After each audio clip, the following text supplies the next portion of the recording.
Hey, everybody. Before we get to this week's episode, I wanted to jump on and give it a little bit of context.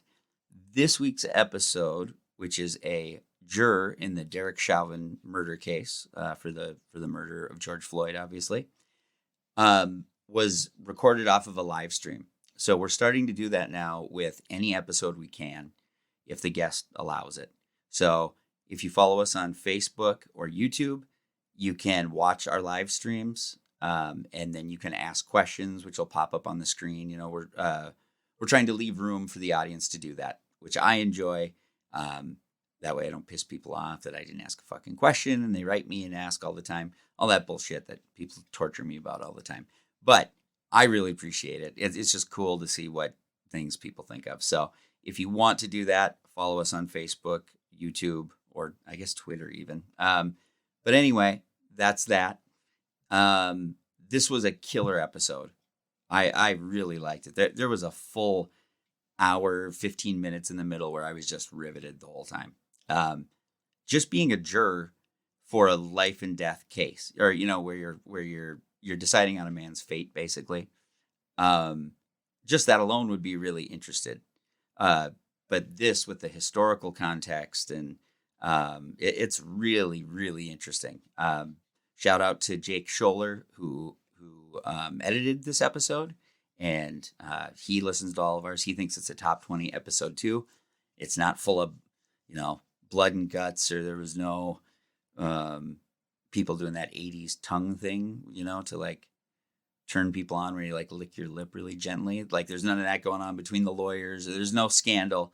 If you want blood and guts and murder, try the Marine episode 2 episodes ago. That would be I love that episode too. So, but this is different. This is more just in the psychology of it and how he reacted to the families and Chauvin's support or lack thereof. And man, it was just great. And I want to say as a side thing to this, people ask me this all the time because I talk to the guests before the show. I talk to him after. There's a lot of stuff around the show. And I took him to be extremely genuine. Everything that he says on the podcast, I took for truth. I was really interested. We've been, the passionate whites have been all over me on Facebook and just like, look, that guy's such a liar and all this stuff. But I do also want to say they are white supremacists because they are actually speaking German in the thread. So it was just interesting to see that people could take it that way. So I wanted to let everyone know that I'm being genuine through this whole thing. He was a great guy. The guest name is Brandon Mitchell. He's the first juror that came out. He explains his reasons for doing that at the end of the podcast, actually. But I think it makes sense. He does have his own podcast. That's not why he put himself in this of whatever intense situation so he could promote his podcast, which is called the Wholesome Podcast, which I do recommend, and I'm going to go on it. And it's not a wholesome podcast. They talk relationships and all that stuff. And it's really funny from what I've seen, and I'm really excited to go on it. So I encourage you guys to give him support and check it out. You can find him on Instagram at wholesome_podcast, and it's available basically everywhere you get podcasts. So the Wholesome Podcast, check that out. I want to thank my guest for coming on with us. I want to say enjoy the episode, but also I have 3 more bangers set up, and I'm just thrilled. I'm super excited to be back. I kind of address some stuff that happened in my life, more chaos that prevented us from putting out episodes, but damn it, I'm in my bachelor pad overcompensation apartment downtown. I am doing some single dad stuff. I'm amicable with mom, and I'm back to podcasting and doing stand-up like I should be. So more than anything, I want to say we have some like killer episodes coming up, and we're doing a bunch more. So enjoy this one. Have a good day. Do you know where this road leads? Then hear this, all ye people. Give ear, all ye inhabitants of the world, both high and low, rich and poor together. Do you indeed speak righteousness? Do you judge uprightly, all ye sons and daughters of men? And do you judge as others judge?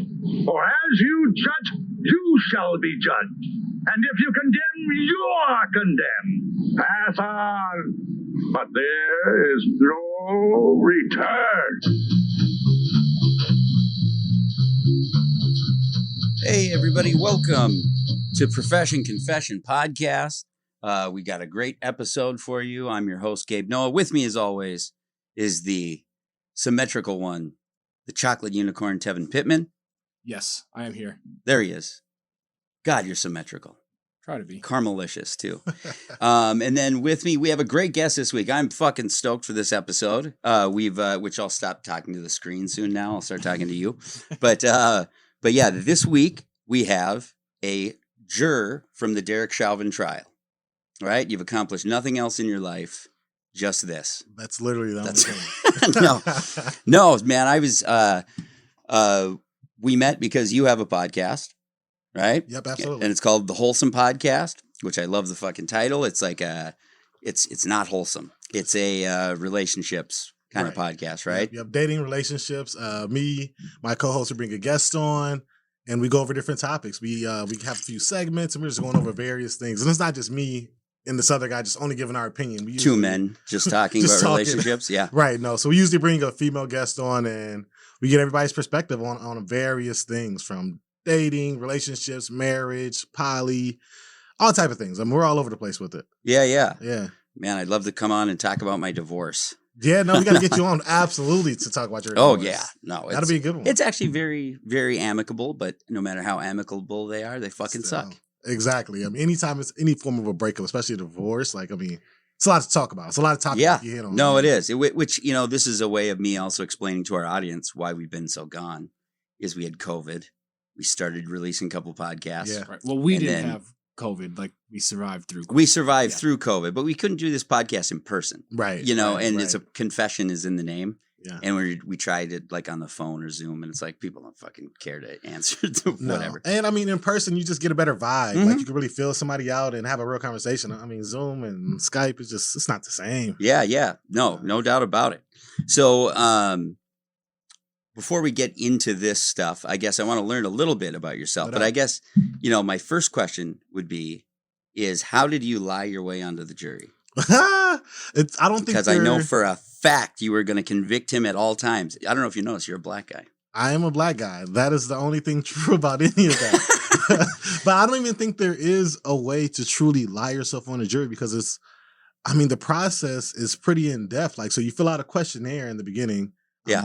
The questionnaire for this one was like, I don't know, like 60, 70 questions or something like that. Just going over different experiences you've had throughout life. Have you ever had a cop knee on your back and fucking take your breath? But I actually, is that a question? But that is a question. Right, the question is, have you been abused by law and enforcement? or have you seen, law enforcement abusing anybody? And on my questionnaire, I kept it 100% real, where it's like, no, I've seen police like body slam somebody and just completely just go above and beyond, just abusing them for no reason, pretty much. Like, I've 100% seen that, and I was 100% honest about that. Yeah. And then, so after you do the questionnaire, they bring you in for an interview, and they ask you about those questions on the questionnaire. Like, okay, well, you said this on here. Like, and then they cross-examine you, right? Yeah. So it's like, So it's like, so say if you did a lie on your questionnaire, it's like, well, now you got to stand on that in front of a judge, under oath.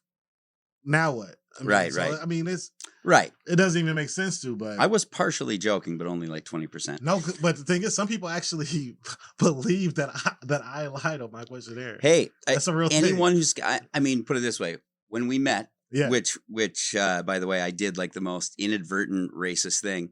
He told me his name, and then I go, his name is, which we should say, is Brandon Mitchell, Yes. right? Yep. And I said, I go, what is that, Brandon Jackson? So I don't think I'd make it on the jury with my. No, they would have definitely. They would have sniffed that out right away. Eliminated you right there. But yeah. I just assume all black people are named Jackson. No, it was a good one. It was good timing. I'll give you that. It was good. Yeah. But yeah, did you want to do jury duty? I assume you'd never done it before this. No, that was my first time. Okay. Time. I would say when I first got the letter saying that I was being selected, I was like, I don't know. Because I'm a basketball coach, and it was during the season still. Okay. And it was like during a pivotal point in the season. So I was like, this is kind of going to overlap. Yeah. I'm not really feeling it. Where do you coach basketball? Where was your life at that time? Yeah, so I coach high school at Minneapolis North. Okay. During this time, we were just starting the season. That's when they start sending out letters. So this is like maybe November of this is November leading up into 2020 and or 2021. We're literally just starting our season. We're just starting, and I'm like, damn, I'm getting this letter saying I gotta go do go be on the jury panel in March or April. They didn't have an exact date yet. And you had zero inclination. I assume that they didn't even know what case it was for when they sent that. The very first letter, I believe, didn't have any information. Okay. But it was. I think I was pretty suspicious. Like, the timing of this could be that case. I don't know. Right. But I think they sent a supplement letter right after that, maybe a couple weeks or a week and a half or something like that, and then you find out what case it's on. So you still find out very early what case it is.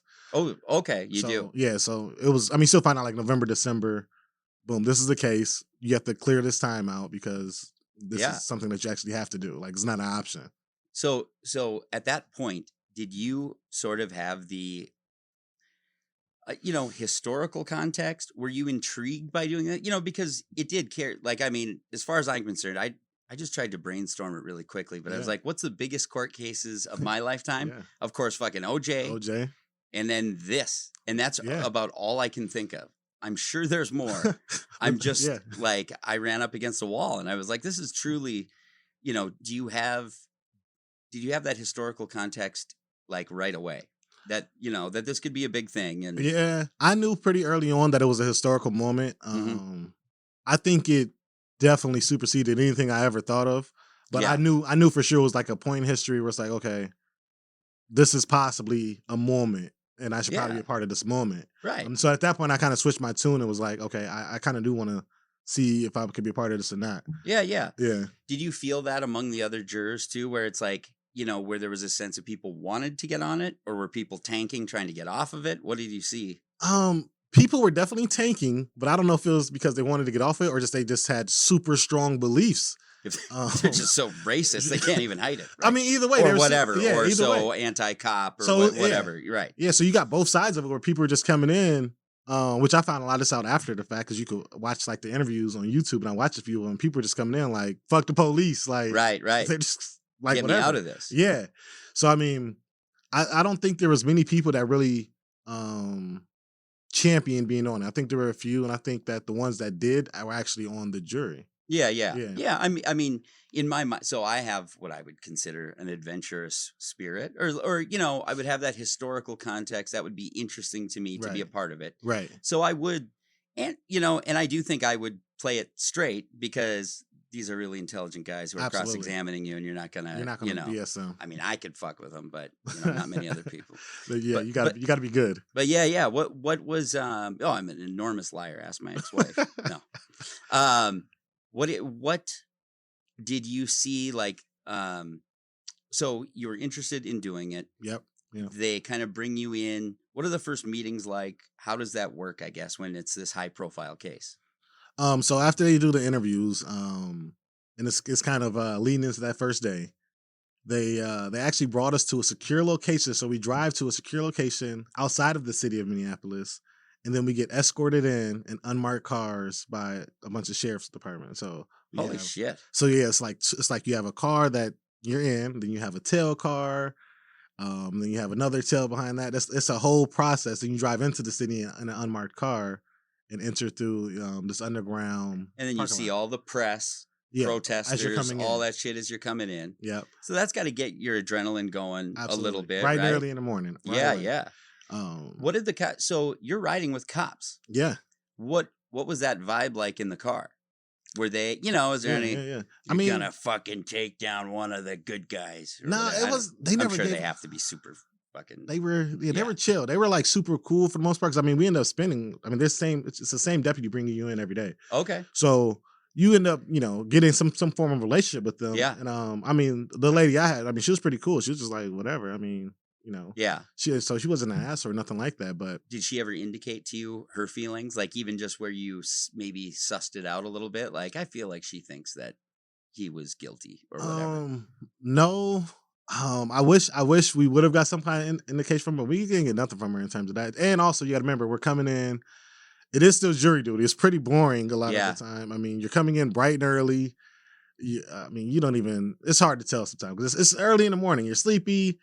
And you're going to sit in a room for the first hour, just sitting there looking at each other before the case even starts. So right, yeah. It's a dull fucking room. There's nothing on the walls or anything like that. Exactly. I guess they want you to pay attention. Yeah. So. But what do they?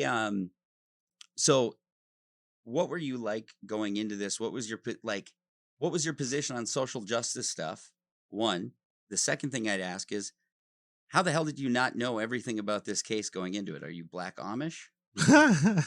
Whoa. Leave my Black Amish people. Kevin's Black Amish. Oh, wow. He's half Amish. He's the only black half Amish guy in the world, I think. 0% Amish. That's hilarious. No, he has family that's Amish. I'm not making it up. That's nuts. It's awesome.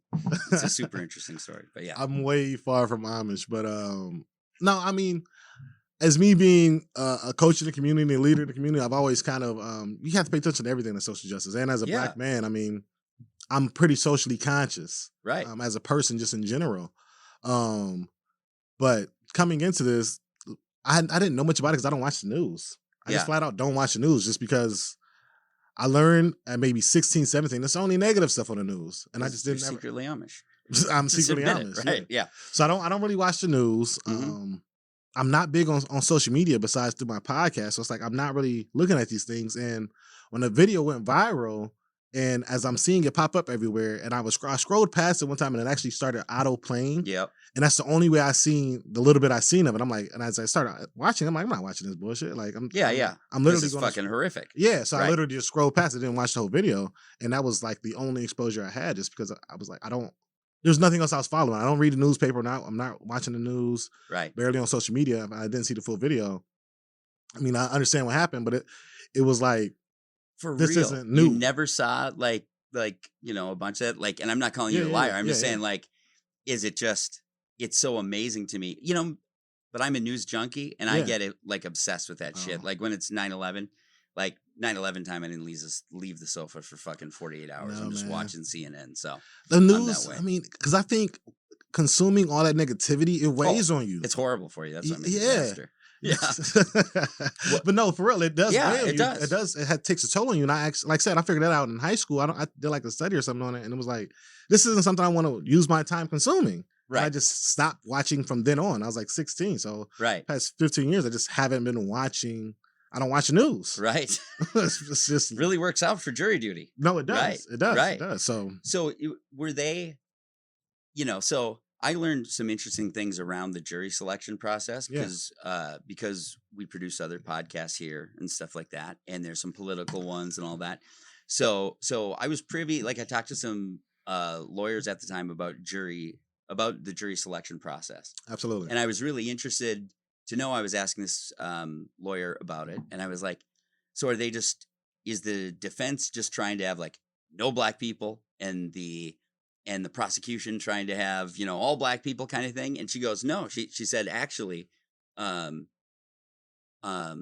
elderly Black women is their worst nightmare. Really? Like Black mamas? Yeah. Because they'll be like, what'd you do to get in that position? Right. They still have that old fashioned kind of, even though, it was really fascinating. And then she said, young white women is what the defense wants. Or I'm sorry, is what the prosecution wants. Yeah. You know what? We don't have to get started on white women. But, and then, of course, she's like young Black men, which you'd fall into that. Right. So did you feel them badgering you in the selection process, trying to get your true feelings out? Did it get kind of rough, or are they very respectful the whole time? I don't think it got rough. I was surprised I was selected just because some of my answers were very much super honest. Whereas so like I said, I've seen injustice. I've seen this. Yeah, I've seen this. Or one of the questions was what are your thoughts on Black Lives Matter and stuff like that? And I was like, I stand on that statement. It's something that I believe in. Yeah. And I thought those would be things that would eliminate me. Yeah. And ironically, those were the toughest questions. And then, but it didn't change anything. So I don't think that, I don't even know. It shocked me. I'm still kind of shocked. Right. Because my answers to those questions were stern, and I don't know. I don't know Right. I don't know what the defense seen within that, but they stuck with it. I don't know. As they are, so were they fairly kind to you when they're asking questions? Are they respectful? Like, hey, you're here to do your civic duty. That's cool. Or it's like, Yeah, I what are you mean, trying to pull you for? You know? I mean, they're pretty straightforward. They're not either way. They're just straightforward. Like, I mean, you wrote this. This is what you wrote. Yeah. What do you think about it now? Yeah. And they're just straightforward. I mean, there wasn't any like, hey, I'm being nice about it, or Yeah. it's just no. This is what it is. Yeah. What are your thoughts? Had you ever experienced like getting mistreated by a cop, like, you know, yourself, you know, Absolutely. severely or anything like that? Absolutely. I mean, as a black man growing up in Minneapolis, you get discriminated against all the time. Yeah. And that was one of the questions on there was like, is the discrimination real or fake? And I'm like, no, it's like it's so Right. it happens so often, like Is- you don't even know. Like it's Is there anyone saying fake or whatever like that? Yeah. but there always is somebody. But no, Sure. so I mean, you get discriminated against so often as especially a younger black man, if you're like high school age or a little bit older, you know, maybe 16 to 23. It's just unfortunately, it's just part of growing up in Yeah. Minneapolis. Right. You know, during those times, hopefully, you know, it changes, whatever. But Do you mind saying what the worst thing is that happened to you growing up? Like, or is it just a lot of, you know, a lot of minor discrimination that wears just- on you and eats you? I don't want to say minor. I'm sorry. I mean, no, But yeah. yeah. I mean, for me, I didn't have anything too crazy happen to me personally. The most what happened to me is I would get you know, maybe the cops ain't pulling me over for no reason all the time, or they might flash the lights on behind me and turn them off and then pull around me, see how I react, type stuff. Yeah. But Oh, nothing, I've had nothing. that happen too. Yeah. Yeah. Now that you say that. Yeah, they Yeah. would do that to me all the time. Yeah. So to me personally, nothing. But also, when I would get pulled over, I was always the type of person where it's like, I'm not going to get too heated. I'm just going to take it with a grain of salt and just, you know, whatever. You don't crack the window and go, oh, you're pulling me over because I'm black or Right, whatever. You right. start on that foot. Right. So I was always just kind of just real calm with it and whatever. Just like this just is what it is. Trying to be right. Just trying to get through it. Whereas I've been in a car where I've seen other people react differently. Yeah. And it goes differently. No one wants to. So I've been beat up by cops multiple times. Yeah. I have deserved it every single time except once. But that one time was so fucking violating feeling. Like sure. like the powerlessness and and when they start saying like out of pocket shit That's to you, you know, like you know, yeah. fucking kick you, you know, through Yeah. gritted teeth and Yeah. shit, where it's like, oh, this dude fucking hates me. Which I did well, whatever. I earned it, we'll say. Yeah, And that. yeah, But yeah. you know, I mean, at different times. One other time they broke up a party, divided a line in the party arbitrarily. And I tried to get a ride for my friends. I reached out. I said, hey, can I ride with my friends? And he just whacked my arm with that wand thing. Right. And it's just like, it's, you know, That's ridiculous. it's stunning. Yeah. Yeah, it's stunning. So, I mean, I'm never ashamed to admit that I've lived the life of a black man. Probably not as a no, You don't think so? No, probably not. But you've had your experiences though. Let's just call it good. You've had your experiences. No, of you know what course. I'm saying? Of course. No, but it's like, but I have this mentality that even though there's been awful shit, for me, I brought it on. I haven't been in a situation Right. except once where it was kind of put on me like that. So Yeah. So I think I could go in and be neutral. I do have a general anti-authority, you know, Yeah. bent, In I general. guess. But yeah. But anyway, what so when they selected it down, you got selected. How long is that process? So the questionnaire is maybe November, December. The actual we started maybe April. So the last interviews was maybe April. Then we started that following week. Okay. Early April, I believe, or something like that. Oh no, it was still March. So it was mid-March, maybe. Do they pay you for that stuff? Yeah, they get. I mean, You get some You get trivial some- amount. But yeah.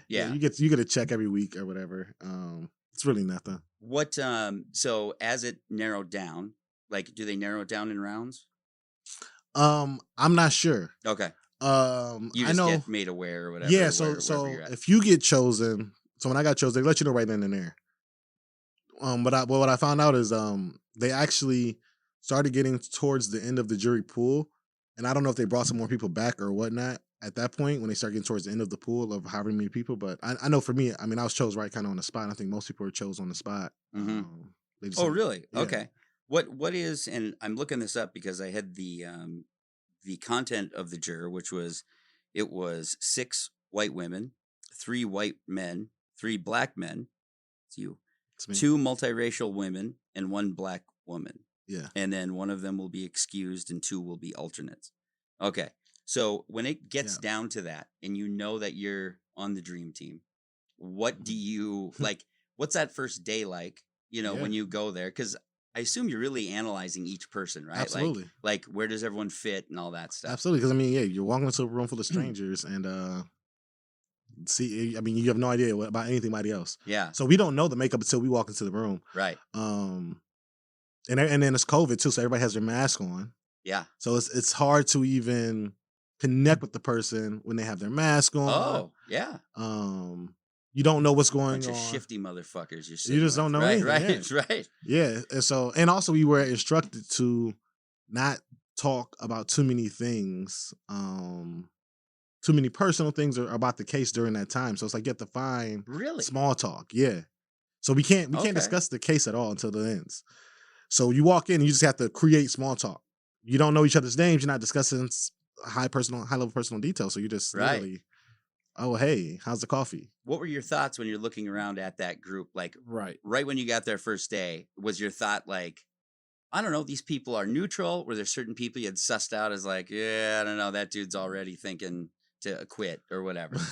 And I'm not saying that you wanted one way or the other. I'm just saying like, no doubt. I think when I first walked in, the first thing I noticed was that so even though it says on there that there was 3 black men, 2 of them, they were they're immigrants from Africa, so they're direct from Africa, which is different. Their journey's different than American-born black man. Yes. So that's the first thing I noticed, that I'm the only black man there. You're the only American black guy. Yeah, American-born black man. So that's the first thing I noticed on the first walk in. Easily, that's by far the demographics, and just who's kind of sitting by who and connecting with who is like the next thing that you notice is like, who's kind of clicking up here? Like what's actually going on? It's natural in any group for you to click up right away, right? Absolutely. I mean, look for like minds. So absolutely. Even though you can't that you're only supposed to make small talk, I would imagine there was like, kind of nods or reassuring eye contact, or I don't know, like kind of like, oh, how's that impacting these people or whatever, and right? Like when you walk in and see that there's more white people than black people, do you think like, shit? I think it was even, wasn't it? Or was it not? No, it wasn't even, but it wasn't like even. 6 white women, 6 white women, 3 white dudes, 3 black dudes. Okay, yeah. But I expected to walk in and see all white people. Oh, did you? Absolutely. Yeah. 100%. So, I mean, we live in Minnesota. I didn't expect. We don't have that many black people. No, right. And what's crazy is our jury panel was the most diverse in like Minnesota history. Right. That's what I did read that in the lead up to this. Yeah. So, I mean, we have the most, so generally it's not that diverse. So, I mean, I walked in, I see, a couple of mixed people, a couple of black people, a couple of African, whatever. And it's like, okay, this is not what I expected actually. Right. So that was a shocker. Even though I still didn't see any other black men, it's just like, this is not what I expected. There's actually, it's very different than what I was planning to walk into. I was planning to be the only black person there. And this trial ended up being a sea change because it is the first one where they actually, like, where the police testified against themselves and all that shit, which we'll get to that. But so as you're going through that, I mean, did you feel comfortable in the group? Did you generally feel, do you get a family vibe right away, kind of, because you're going through a big thing together? Yeah, no, that wasn't the vibe at all right away. Okay, I think it took some time for that. I would say initially maybe those first 2 days, and everybody's just kind of somewhat getting to know each other. Very awkward, very tense, and you could feel the stress amongst everybody. Okay, it definitely was not a family vibe at all. More like kind of feeling each other out, like suspiciously almost. Definitely. Really? Definitely, okay. Definitely. Everybody seemed suspicious of everybody. It just wasn't easy going. Like it wasn't a comforting, warm, welcoming area to be in. Have you ever seen 12 Angry Men? No. The movie? Okay.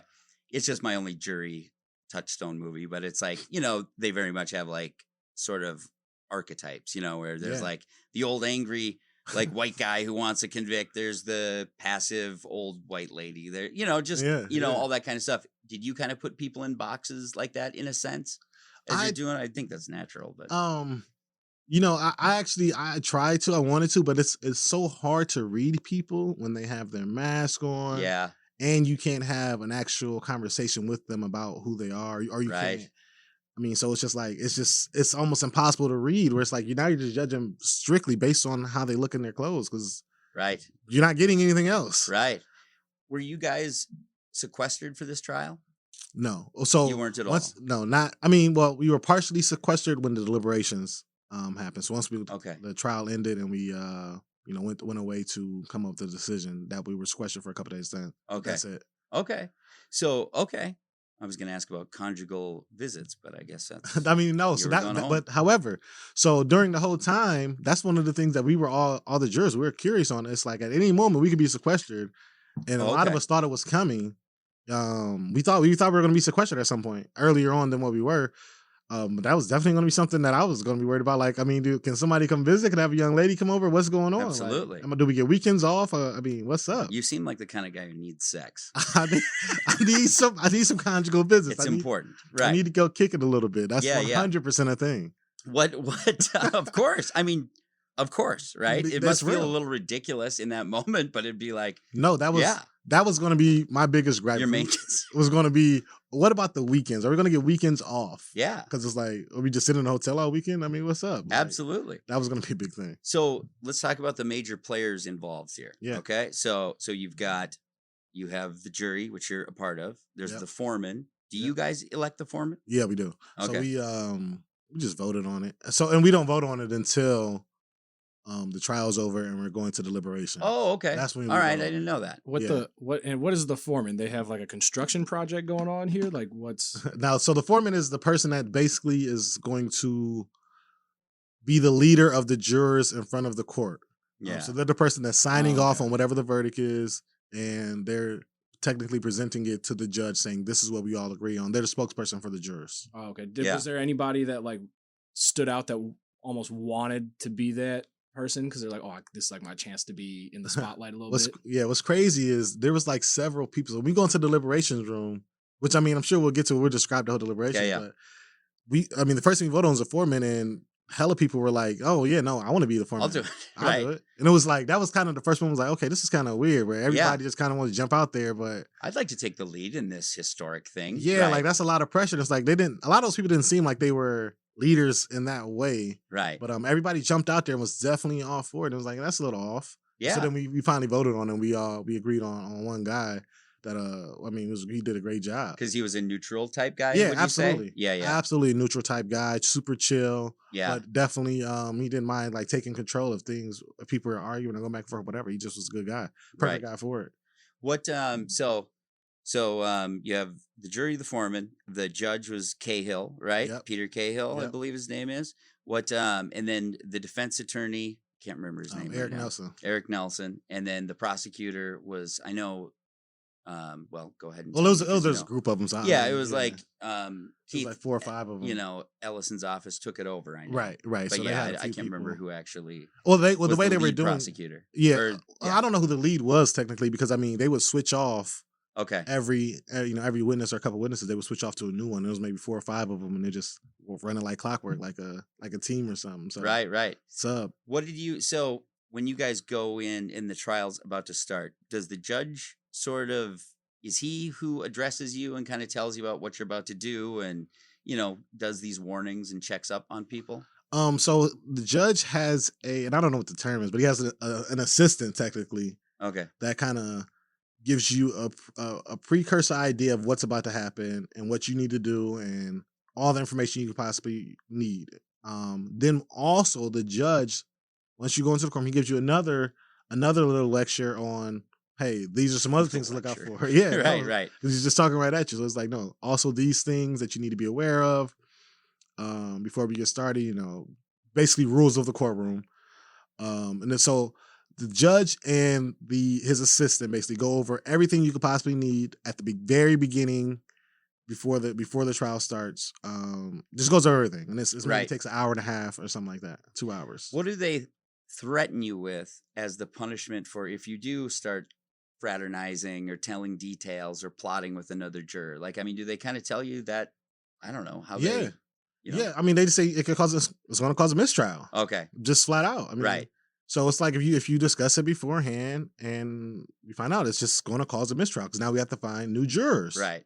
And they tell you not to watch it at home, right? Right, Like, I mean, right. that's like a big thing. Right. So yeah, that's one of the rules that say, stay off social media, try not to watch the news, just try to avoid all of it, even though it's everywhere. And I mean, they say that, so they say even though it's everywhere, just try to avoid. Yeah. Just try to avoid it as much as possible. We understand you're still going to be exposed somewhat, Right. but do what you can to not be exposed so much. What was it like for you when you were selected? And I'd imagine your family, the people around you start, you tell one or two people and then all of a sudden it spreads like crazy. I mean, did you feel like a little celebrity in your own life, kind of? Were people trying to get at you or talk to you, just... Not during the trial. So during the trial, so like my immediate family knew, because you could tell your immediate family, but they kept it very secretive just because they didn't want to be the one to let it come out and something possibly happen to me or whatever. Something happens in the case. They didn't want to be that one to jeopidize so much. So they kept it under wraps completely. And then the guys that I coached with, my other coaches, they figured it out just based on how I was missing games and stuff and practices. Oh, really? And they're like, well, he's missing these days and a few days the court let out early. And it's like, well, they let out early and you made it this day. So they kind of put it together that I was on the jury. But they kept it kind of on the wraps too up until Did they confront you kind of? Like, no, they didn't confront me till I came forward publicly. Okay. Yeah. Oh, okay. Yeah. So and then they're like, they we knew on the side. Right. Yeah. They're like, no, we knew already. Okay. So, everybody I know kept it kind of chill with it. When you say like, okay, they told you obviously like stay off social media and try not to like see or be involved in it. Did you go to like any protests, marches, or anything like that during it? And no, was that something that like conflicted you at all? Like seeing everybody like out protesting, you're like, oh well, I can't because I have to be on this trial. No, it didn't really conflict me just because I was missing so when the trials going on. I had no idea what was going on. Well, I mean, right? I mean, in a sense. Well, yeah, but I live right in Minneapolis, so I knew there was protests and stuff going on. Yeah. But during the trial, I mean, you're going into a trial every day, basically an 8-hour day, pretty much. You're sitting in a courtroom, you're watching this guy die all the time on video. And then also I'm missing my outlet, which is usually basketball and coaching basketball. So that's my outlet. So it's like, at that point, I don't even want to go outside and do anything, period, because I mean, it's a depressing moment. You get the depressive momentum kind of. Yeah, right? It's just a depressing moment. So it's like you're coming home and you're in the same routine, everything. It's just, I mean, you're just going home and just sitting kind of. So it's not like you're feeling like you're missing out on anything. You're just like, shit, I'm not feeling this. Did you ever feel, I don't know, like in danger or even have people trying to like influence you at all? Just, I mean, it seems natural that someone would try to get your ear and go like, look, man, you can't fucking blow this thing. You know what I mean? Right, like that's to me the most natural thing in the world if someone knows you. No, and I agree with you, but that's why, I mean, for me, I didn't tell, there's a lot of people I just didn't tell for that reason. So I mean, the people I told were like, I would have been fucking with you. Yeah. No, a lot of people would have. Right. A lot of people would have. For sure. But you just had to be real selective in who you told, and you had to really trust that they would put their trust within you to do whatever was right. So so my mom and my siblings, they knew, and they just respected my privacy with it. They didn't really ask so many questions. They just kind of let it be. If I went over to hang with my siblings, they would just kind of take it easy, not really distantly supportive kind of. Yeah, absolutely. Be very distantly supportive and just kind of just let me do my own thing. Because I mean, and I think they could kind of see it on me where it's like this is kind of wearing on them a little bit. Yeah. So they would just be like, let's just not even go there. Let's just try to be as normal as possible. Yeah, yeah. Did it feel like I guess how about the threats? The aspect of that, because I've heard a lot about that. As you alluded to, that you had the escorts originally. Was that every day or was that just? Every day. So okay, every day. Funny. They would pick you up at your house. Then? No, definitely not. I wouldn't like that. Okay, it's like, well, don't come to my house. Now it's getting creepy. Right. But no, so we I'm would in North. I don't want to fucking. You're blowing my spot up. Right. No, so we would drive to a location outside the city. So you would drive your personal car to a location, usually one of the sheriff offices, and then from there you would drive back into, or for me, back into the city to the courthouse. But funny story though. So the first day, excuse me, when we're driving in, it's like I show up kind of late to the first location, and you know, yeah, of course, I know you can say, you know, you know how black people are. yeah, exactly. Yeah. So I'm like 5-10 minutes late. I get there. I'm like, oh man, they're probably gonna leave me. I'm probably the last person. But funny thing is, I'm not the last person. There's 2 other people we're waiting for, and it's the other two black guys, 2 African guys. So I'm like, so wait, so we're all the last ones, and the way it's set up is like there's maybe 5 different cars for 3 or 4 jurors in each one, and I'm like, okay, so all of the black men are all getting into one car on the way Let's to not this make case. the target so specific. I was like, yo, Yeah. this is crazy. Like we're finna get like this car's gonna blow up or something. Like this is clearly You put with some white people? absolutely. I'm like, this is clearly like a movie. I was so scared on the way there. Like this is. Were you really? So I mean, you were genuinely scared. Horrified, because I'm like, what are the odds of all of us, all of a sudden being in the same car on the first day? Yeah, this is literally a setup. And I can see how your head goes. How'd you sleep the first night before making that drive out to like the sheriff office to get picked up? There was no sleep. There was no sleep. It Really? Oh no, man. It was so nerve wracking. It's like I'm going in here. It's just the unknown. You felt that responsibility in a big way. It wasn't an interesting, curious thing to you at this point. I mean, it kind of stopped being that. It definitely stopped being that because now it's real. It's like, okay, you could be interested and curious in something. Yeah. But no, this is real. This is really going to happen. Like, it's not like I'm just researching what's going on. I'm not just looking from a distance. No, I'm really in it now. It's like, oh shit, like this is real. Like how much was it? So to me, this is my opinion of that.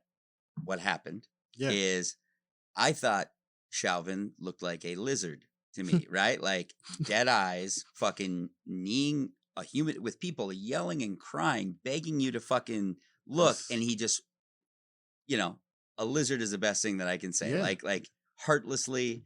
Yeah. And yet did you, so to me, being neutral in that case is really difficult. I dove into that case big time and read a lot about it. Yeah. And the thing that worried me is I thought that he'd have procedure on his side, right? Is that he would just kind of get away because of, I actually, as much as I think he is a lizard and deserves everything that he is going to get, but I actually do have some sympathy for the other officers because they were on their first fucking day. Yeah, that's tough. And they're doing the cordon, right? It's tough, so like man. we're not supposed to look back and do shit.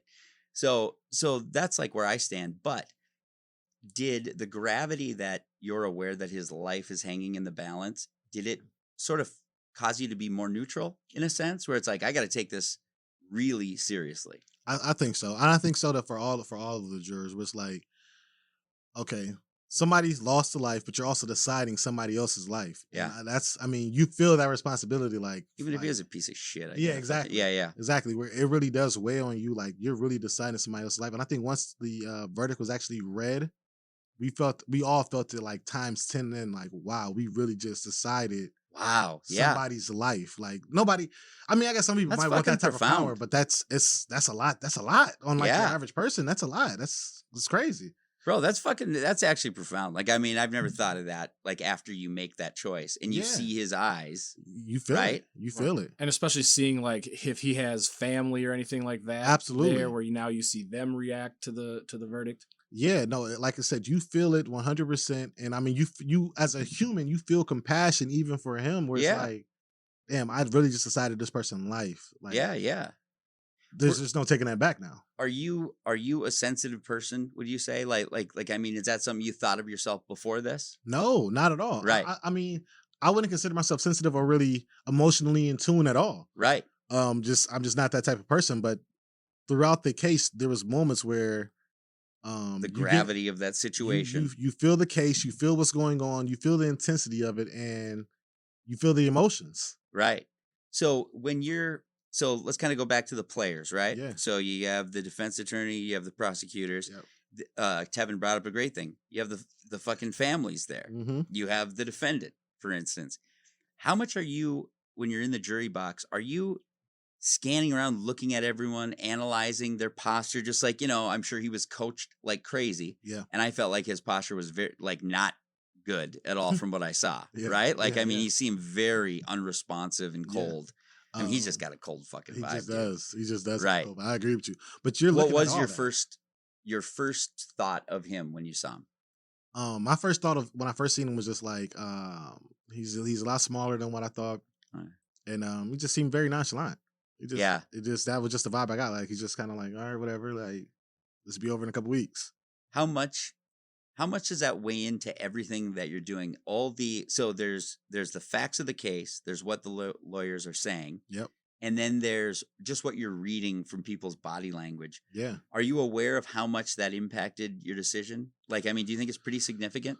I don't. For me, because the way the courtroom was set up and where I sat, I could only see him when I first walked in. Once I sat down, I couldn't get a good visual of Chauvin. Oh, So, but I do think for some people that could look directly at him the entire time and see his reaction to different witnesses and different things being said, I do think that would 100% that has to have a factor because you're looking dead at him and you're seeing, well, how are you reacting to this?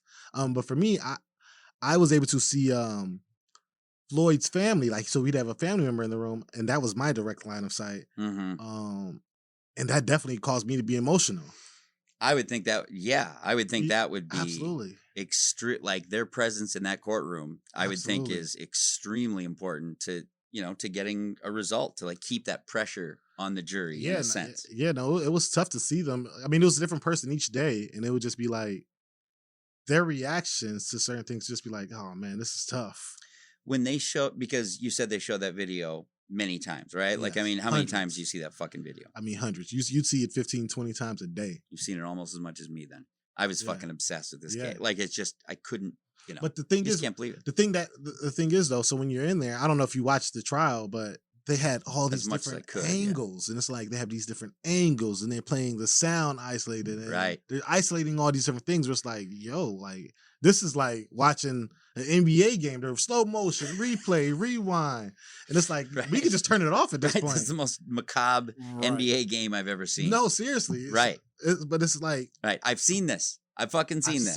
and after you've seen all the angles, you memorize literally all the body cams. You memorize all the different angles. Like it's so many different cameras that Yeah. were on this. This is like, oh my gosh, this is crazy.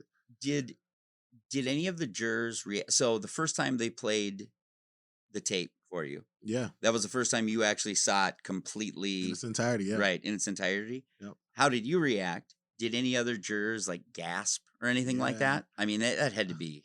The room. Heavy. So when they played the video the first time, Who played it, by the way? Was it the defense or Um, the prosecution? I believe the Prosecution, prosecution. probably. Yeah, I believe yeah, the they go prosecution. first. But so and what's funny is so they led up to it by playing clips of various things going on around during that time. So so you're seeing these clips kind of building up to it, and then boom, once they play the actual video and they let it just roll, I mean the entire room just kind of changes. It goes Were from, you nervous when they're about to play it? Kind of like, I mean, was there anticipation? Because his family's there, right? right. Like that had to be fucking awful. Yeah. Yeah, what was their reaction? I'm pretty Yeah. sure. I think it was his brother, one of his brothers there today. I'm 100% positive they broke down right away. Yeah. Just broke down, just sat in the corner and just cried by themselves just for like 2 hours straight. But in the room in general, like I said, so they led up to different clips of different videos, and everybody was kind of like, okay, this isn't too bad. And as soon as they played it, the entire room changed. That you felt. Yeah. You felt the change. People are looking away. They're looking at the walls. They're trying not to watch it, and it's just playing. Sound is up, and it's such a tense moment. Nobody's saying anything, and it's just tense. Were you locked in on the video, or were you eye jabbing around, bouncing around, kind of going like, I mean, I know Yeah. how I'd be. I would absolutely be bouncing around I just to was- see how other people react. I watched up until I didn't want to look at anybody else, but because I just Yeah, didn't I wanna- suppose that's a violation. No, in it's not a sense, too, violation. maybe. No, Okay. you can look at whoever, but I didn't want to look. I at mean, anybody. does it feel like a violation? Maybe like to, I don't know. No, for me, I didn't want to break down at that moment. So I didn't want to look at somebody else and they're over here bawling their eyes out, and then I'm like, oh man, you'll make me cry now. Yeah. So I mean, I watched up until I try not to look away up until a certain point, and at a certain point you just have to look away. Like I have to look somewhere else. And Yeah. at that point, I kind of looked at like the defense and the like George Floyd's brother and the prosecution. I was able to look at them, just kind of see how they're acting. And they're even all like looking tight, where it's like, Oh, they had to fucking be. I mean, So when the video plays and it's done Yeah. that first time, I mean, I would imagine the feeling inside is overwhelming. Like, this dude is fucking guilty. Holy fuck. Like, I'm saying like Absolutely. that had to be your feeling, right? Absolutely. And then Absolutely. It- But the thing is, though, so even after they played it, when it first got done, which I mean, the prosecution did a really good job. So they played the video all the way through. They just paused for like a few seconds. right. Let it sit. They just paused, yeah. Right. Then they got back to their questions after that. But it was just like, what in the world is the defense going to do? Right. Like, how the fuck do you defend that with the Right. goddamn guy's brother like audibly crying? Oh my God. It was tough. At that was one of the toughest moments, was that first time getting through the video, and it's just like, this is, and at that point you're also thinking like, what did I just get myself into? Right. Right. I Like, thought can this go- would be an interesting thing. What a Right. fucking You're like, idiot can I I go back am, and right? change? Like, I mean, in a sense, No, like seriously. this is real shit. Seriously, and you're like, this is really real, and I don't know if I can, because they already tell you like the case is going to take maybe 3 to 4 weeks. You're like, I don't know if I can take this for 4 weeks. Yeah. Like, that's a real thought where it's like, oh man, what the hell? Were you the type of person? So when I was young and in college, there were Yeah. websites like rotten.com Oh, or yeah, these yeah, things yeah, where like yeah. you go see dead people and shit like Yeah. that.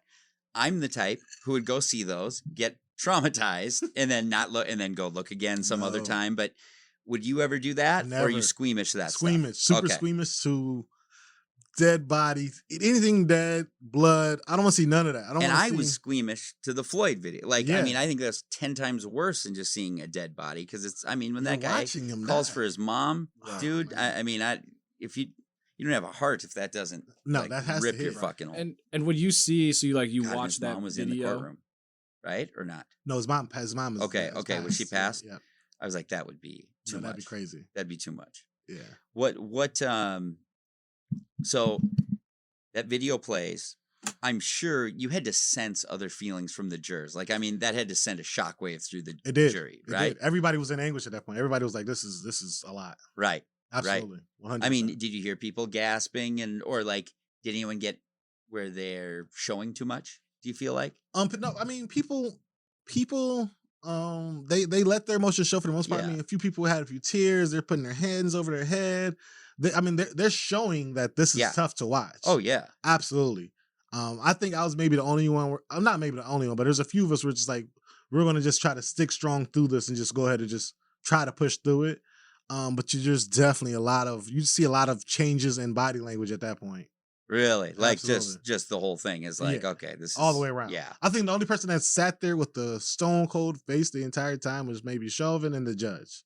Did Chauvin, so I was going to ask you that next. Did any of your fellow jurors, because I would imagine people asked when you're in the deliberation phase, like, Mhm. how did Chauvin react when that video was played for the first time? Did anyone talk about that? I think somebody might have mentioned it, but it wasn't really a discussion. I think It somebody was just more like, he didn't do shit. or Yeah, I think whatever. somebody just said it.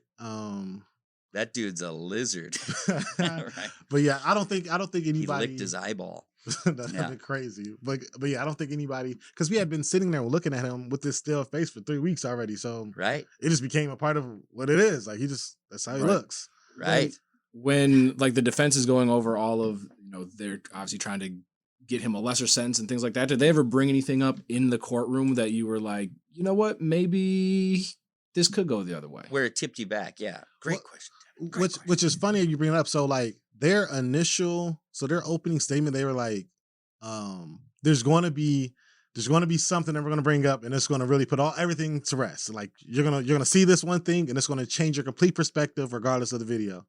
And so the entire trial, I know for sure I wasn't. I think everybody was. It was like we're waiting for that one moment where it's like, when are they going to bring this up? When are they going to bring this thing up? Yeah. And it's like we're just waiting and waiting and waiting. When's the hammer coming? And it Right. just never came. Oh, really?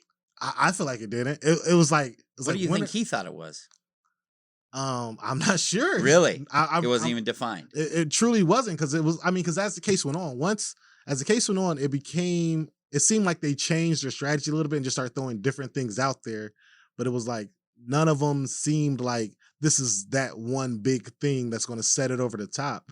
And it was like, okay. And then when the case ended, it was like, okay, so they didn't. I mean, what? Did it come across Where's as the like fucking desperate? thing? Right. Yeah.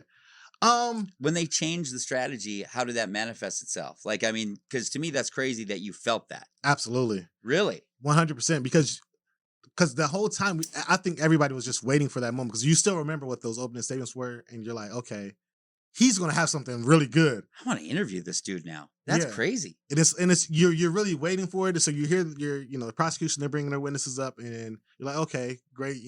They start getting repetitive with their witnesses a little bit. So you're like, okay, we can move on to the defense and their witnesses because he's gonna have something good. Let's see what it's gonna be. And then when it just never happens, it's almost like, okay. I mean, yeah. I wonder if they do that as like a, hey, we're just going to tell you we have something big because we know you guys can't like talk about it during the case. So hopefully the people will unconsciously, like they'll all unconsciously have like a moment where like, oh, that's got to be the big thing, or that gives little things more impact because they're reading into it more. Which that could be because their whole thing was just a bunch of little things where it's like, oh, it could be this, could be that, could be this, could be that, but there's nothing was like, no, it's this. This is that one thing. How about as far as the likability of the lawyers? So from my perspective, I watched a lot, paid attention. I wish I could remember why I felt this way, but at the time, I remember having the distinct thought, like, I don't think this defense lawyer is doing a good job. And that when I saw him in the courtroom, I didn't seem like he was very likable. Yeah. Okay, really? Which I agree with that? that? I don't think he was likable at all. He seemed like an asshole, but however... I do think seemed like a fucking asshole. He does. Right. Really? But I think early That's so on, interesting to me. I think early on, like the first maybe week and a half, I thought he was doing a really good job though. And I think going with the technical shit, basically. Yeah. But I think going forward, at some point, when I don't know what it was, but at some point it seemed like he got a little flustered and just never recovered. I wonder if he had something disallowed or something like that. Right. That they wanted to show or something. Actually, which I afterwards, the judge kind of told us a few things. There were a lot of motions that were being denied, I guess. Okay. And it could have something to do with that. I went back and looked at what they were, but I know there was somebody else that was supposed to testify or something like that he wanted that wasn't able to testify. There was like things that he was actually trying to push for that were getting denied, and that could have been why. Well, because they even had like where you couldn't refer to certain people as certain titles and like things like that, right? Like where you couldn't. Like what? What's an example of that? I forget what the one was, but it was like you couldn't refer to it, like you couldn't call it murder, or like you couldn't say, like there was like you had to phrase how you addressed the murder because you couldn't say he slaughtered him, right, or whatever. But so there was a lot of that going on though behind the scenes that as jurors we couldn't see. Mm-hmm. But afterward, the judge kind of said it sounds like you guys gotta look now. It's public information, but. There was a lot of motions that were trying to be passed. I believe there was somebody that he wanted to testify, and he wanted us to be sequestered. Okay. Those two things I think were around that time when he might have changed up a little bit. Right. What? So there was I was again with the lawyer connection stuff. Yeah. I was privy to see this video of what I believe they were basing their defense on, and it was this Philadelphia internal affairs cop. Yeah. And I don't know if you guys saw this, like if this became a thing, but he did a thing where he watched the video and he broke down every step of the way how Chauvin, like how he was kind of saying like, that's not great police work. Right. He's being a fucking, dick, but he's within the rules. Like that's kind of, and I watched this video and I truly was, I made a phone call to the person who I got it from and I said, when is this thing going to trial so I can sell my house? Because they're going to burn this fucking city to the ground. Like, that's how scary it was to me, when I saw it. Yeah. But you never had that moment in the courtroom where because I'd assume you watch the video, you're pretty biased, like, this guy's fucking guilty, but I'm open-minded. I want to hear, like, what's going to be said. Was there ever a point where it tilted back to even 50-50? Or did it stay pretty much... I think it was for sure 50-50 probably throughout most of the first day. Probably the entire first couple of days was probably 50-50. As you started getting into more expert testimony, that's when that started to shift a lot more. But as you're waiting for that, like I said, the big thing from the defense, you're still leaving it at, okay, there's something that we're missing here that we're not seeing. Yeah. So you still have a very much open mind on there's something coming. Right. Just wait on it. Was there anything that that was particularly compelling to you, or was there ever a point where you were tilting toward like that Chauvin should get off? Like, I mean, did it ever get to that point? I don't think it ever got to that point. Just Okay. it just never did. Especially not when the witnesses start getting called up. You start seeing the other officers start taking a stand. Yeah. That was a pivotal moment where it's like, especially when the chief did, it's like, wow. So I wanted to talk about this because it was something I read that was really big to me. So in the newspaper at that time, what happened is they said that when the chief testified, Chauvin, like, it's a one time he looked up and gave like a real big gesticulation, kind of like, Really? like where like he looked, visibly pissed. Yeah. And because I think they were not expecting. I don't think anybody was expecting that. Right. I wasn't for sure. Which true. Okay. Really? Absolutely. When they not. were coming up, you were going like, oh, here we go. Because I don't think, and I'm not a big expert on cases and stuff like that, but I mean, when does the chief of police come and testify? Like, that's crazy. They haven't done that before. I mean, is my Yeah. understanding is that Yeah, they've exactly. never actually testified against, So against their own. so when he walks in, I'm like, oh wow, like this is the hammer. Right. Like this is because I mean you can't, because now you can't spin it as in, so you got chief police that had the trainers Right. for the police department. That's his boss. His It's- boss is this is the saying it's head. wrong. So if the head is wrong, the trainers are saying it's wrong. All these people are saying that this is wrong and this is not policing. Right. That's not policing. What was the most profound moment or the most profound piece of evidence that happened that confirmed for you, at least in your own mind? Yeah, Like, yeah. I know you're always keeping the door open, sort of. Well, up until a certain point. Yeah. Yeah. I guess, at what point were you certain? So there was a guy, his name was like Martin Tobin. He's a teacher, but he's also a scientist, and he's all types of shit. Mhm. He's wrote a bunch of books. Martin Tobin, shout out. Shit, no, super shout out. You're all types of shit. But he's a super smart guy who basically writes the books that the other scientists go by for Right. For the death- standard or for whatever. the standard death by asphyxiation, which is basically suffocating. Yeah. So he gets on the stand and he gets on a pro bono. He's this big guy and he just goes down all these reasons as to why this is the reason George Floyd died and how he died. And he breaks it down in a way that's very scientific, but it's in layman's terms where it's easy to understand, where he's not using these super big words and just talking over you. He's talking directly to us in a way that's understandable. And he has these videos and diagrams. And it's like, this 100% makes sense. And it makes sense to us who none of us know what any of this shit is. Yeah. But we get it. We get it from the way you're explaining it. And Right. he just broke it down in a way it's like, there's no way that they can debunk this. He just told us everything. And in the defense, they actually brought up a guy that was trying to debunk Tobin. And the book that he was using to try to debunk him was a book that Martin Tobin wrote. And it was like, Oh, no shit. Okay. it was like, well, I wrote the book and I know exactly what it's saying. And this is actually what it's saying. And it was just like, It's there's a no way to ballsy debunk this. play It's crazy. that they tried to use his own book again. Yeah, Like, it was. I mean, I think what they expected was they didn't expect, because once the witness is done, they probably expected them to just be done with the case for good. Yeah. So the prosecution brought Tobin on, the defense brought somebody else on later on in the case, and the prosecution brought Tobin back. Okay. They brought him back, which I don't know if Spent that's another like 10 normal. grand probably. Yeah. Yeah. Well, But I guess he said he's pro he bono. did it pro bono. Okay. So, Okay. so they brought him back, and he was like, "No, I know the vibes. Like this is what you're saying isn't accurate. You have to read Right. the next page as well, or whatever. Like you're taking that out of context." Right. And it was just like, there's no way to dispute what he's saying. Who were the most effective witnesses throughout it then? The police chief, Tobin. Yeah, police chief Tobin. I think early on, it was a young lady, Darnella Frazier's, who recorded the initial video. Mm-hmm. Was she the fire department girl? No. No, Okay. she's the the young lady that recorded the video. Yeah, so on she the got side the of initial road. video. Or- She Okay. recorded the initial video. Okay. So those, and then there was a trainer from the police department. I don't know what their name was, but there was one of the trainers from the police department that just kind of went over the trainings.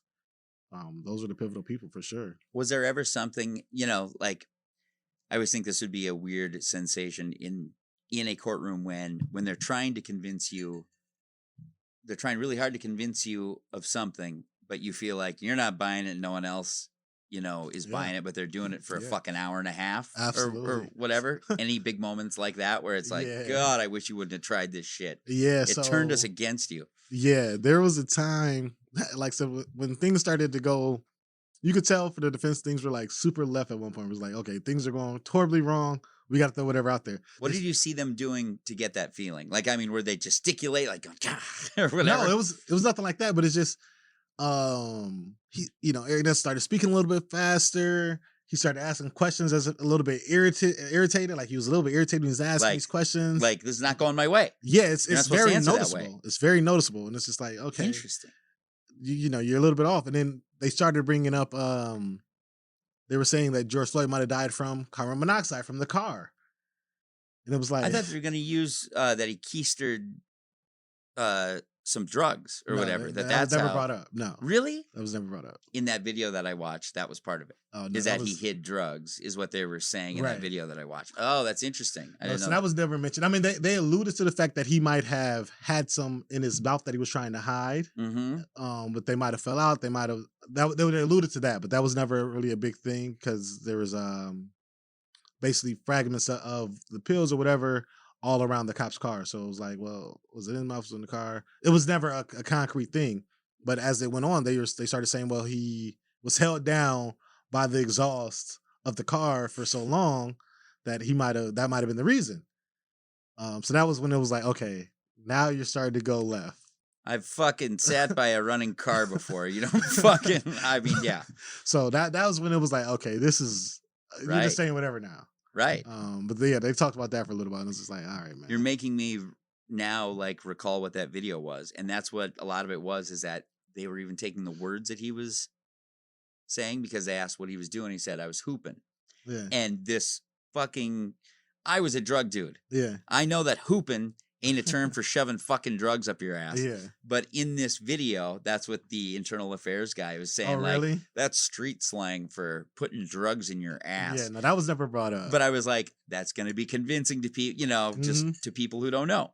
But I'm the Michael Jordan of drugs, so I know. Yeah. I would know hooping. Now they on the drug part, I mean, they did push for that for a while, but it just didn't seem to get any traction. I mean, there was like one or two jurors that was like maybe not, but it just didn't get enough traction to do anything. Yeah. What who was the most likable in the courtroom? Was there any were one of the prosecuting attorneys particularly good that you felt? Yeah, no, there was a guy that was really good. I'm blowing a blank on his name. He was a black guy though, and he would he was cracking jokes a little bit here and there. And I was going to ask you if there were any funny moments. Yeah, no, this dude was hilarious to me. Really? I don't know if anybody else found him hilarious, but he was definitely throwing a joke out there like every day, at least one. Really? One or two, and it's like, no, this dude's hilarious. Like, is nobody else laughing at this? How do you fit a joke in that situation? I mean, I know it was all like harmless shit. Yeah, a lot of times he was making fun of what the defense was saying, basically. Yeah. A lot of times, the defense will come up, ask their questions. Oh, he'd bag on the fucking defense? Oh, absolutely. Oh, that's fucking awesome. It was good. It was really? It was good. It was good. Any examples?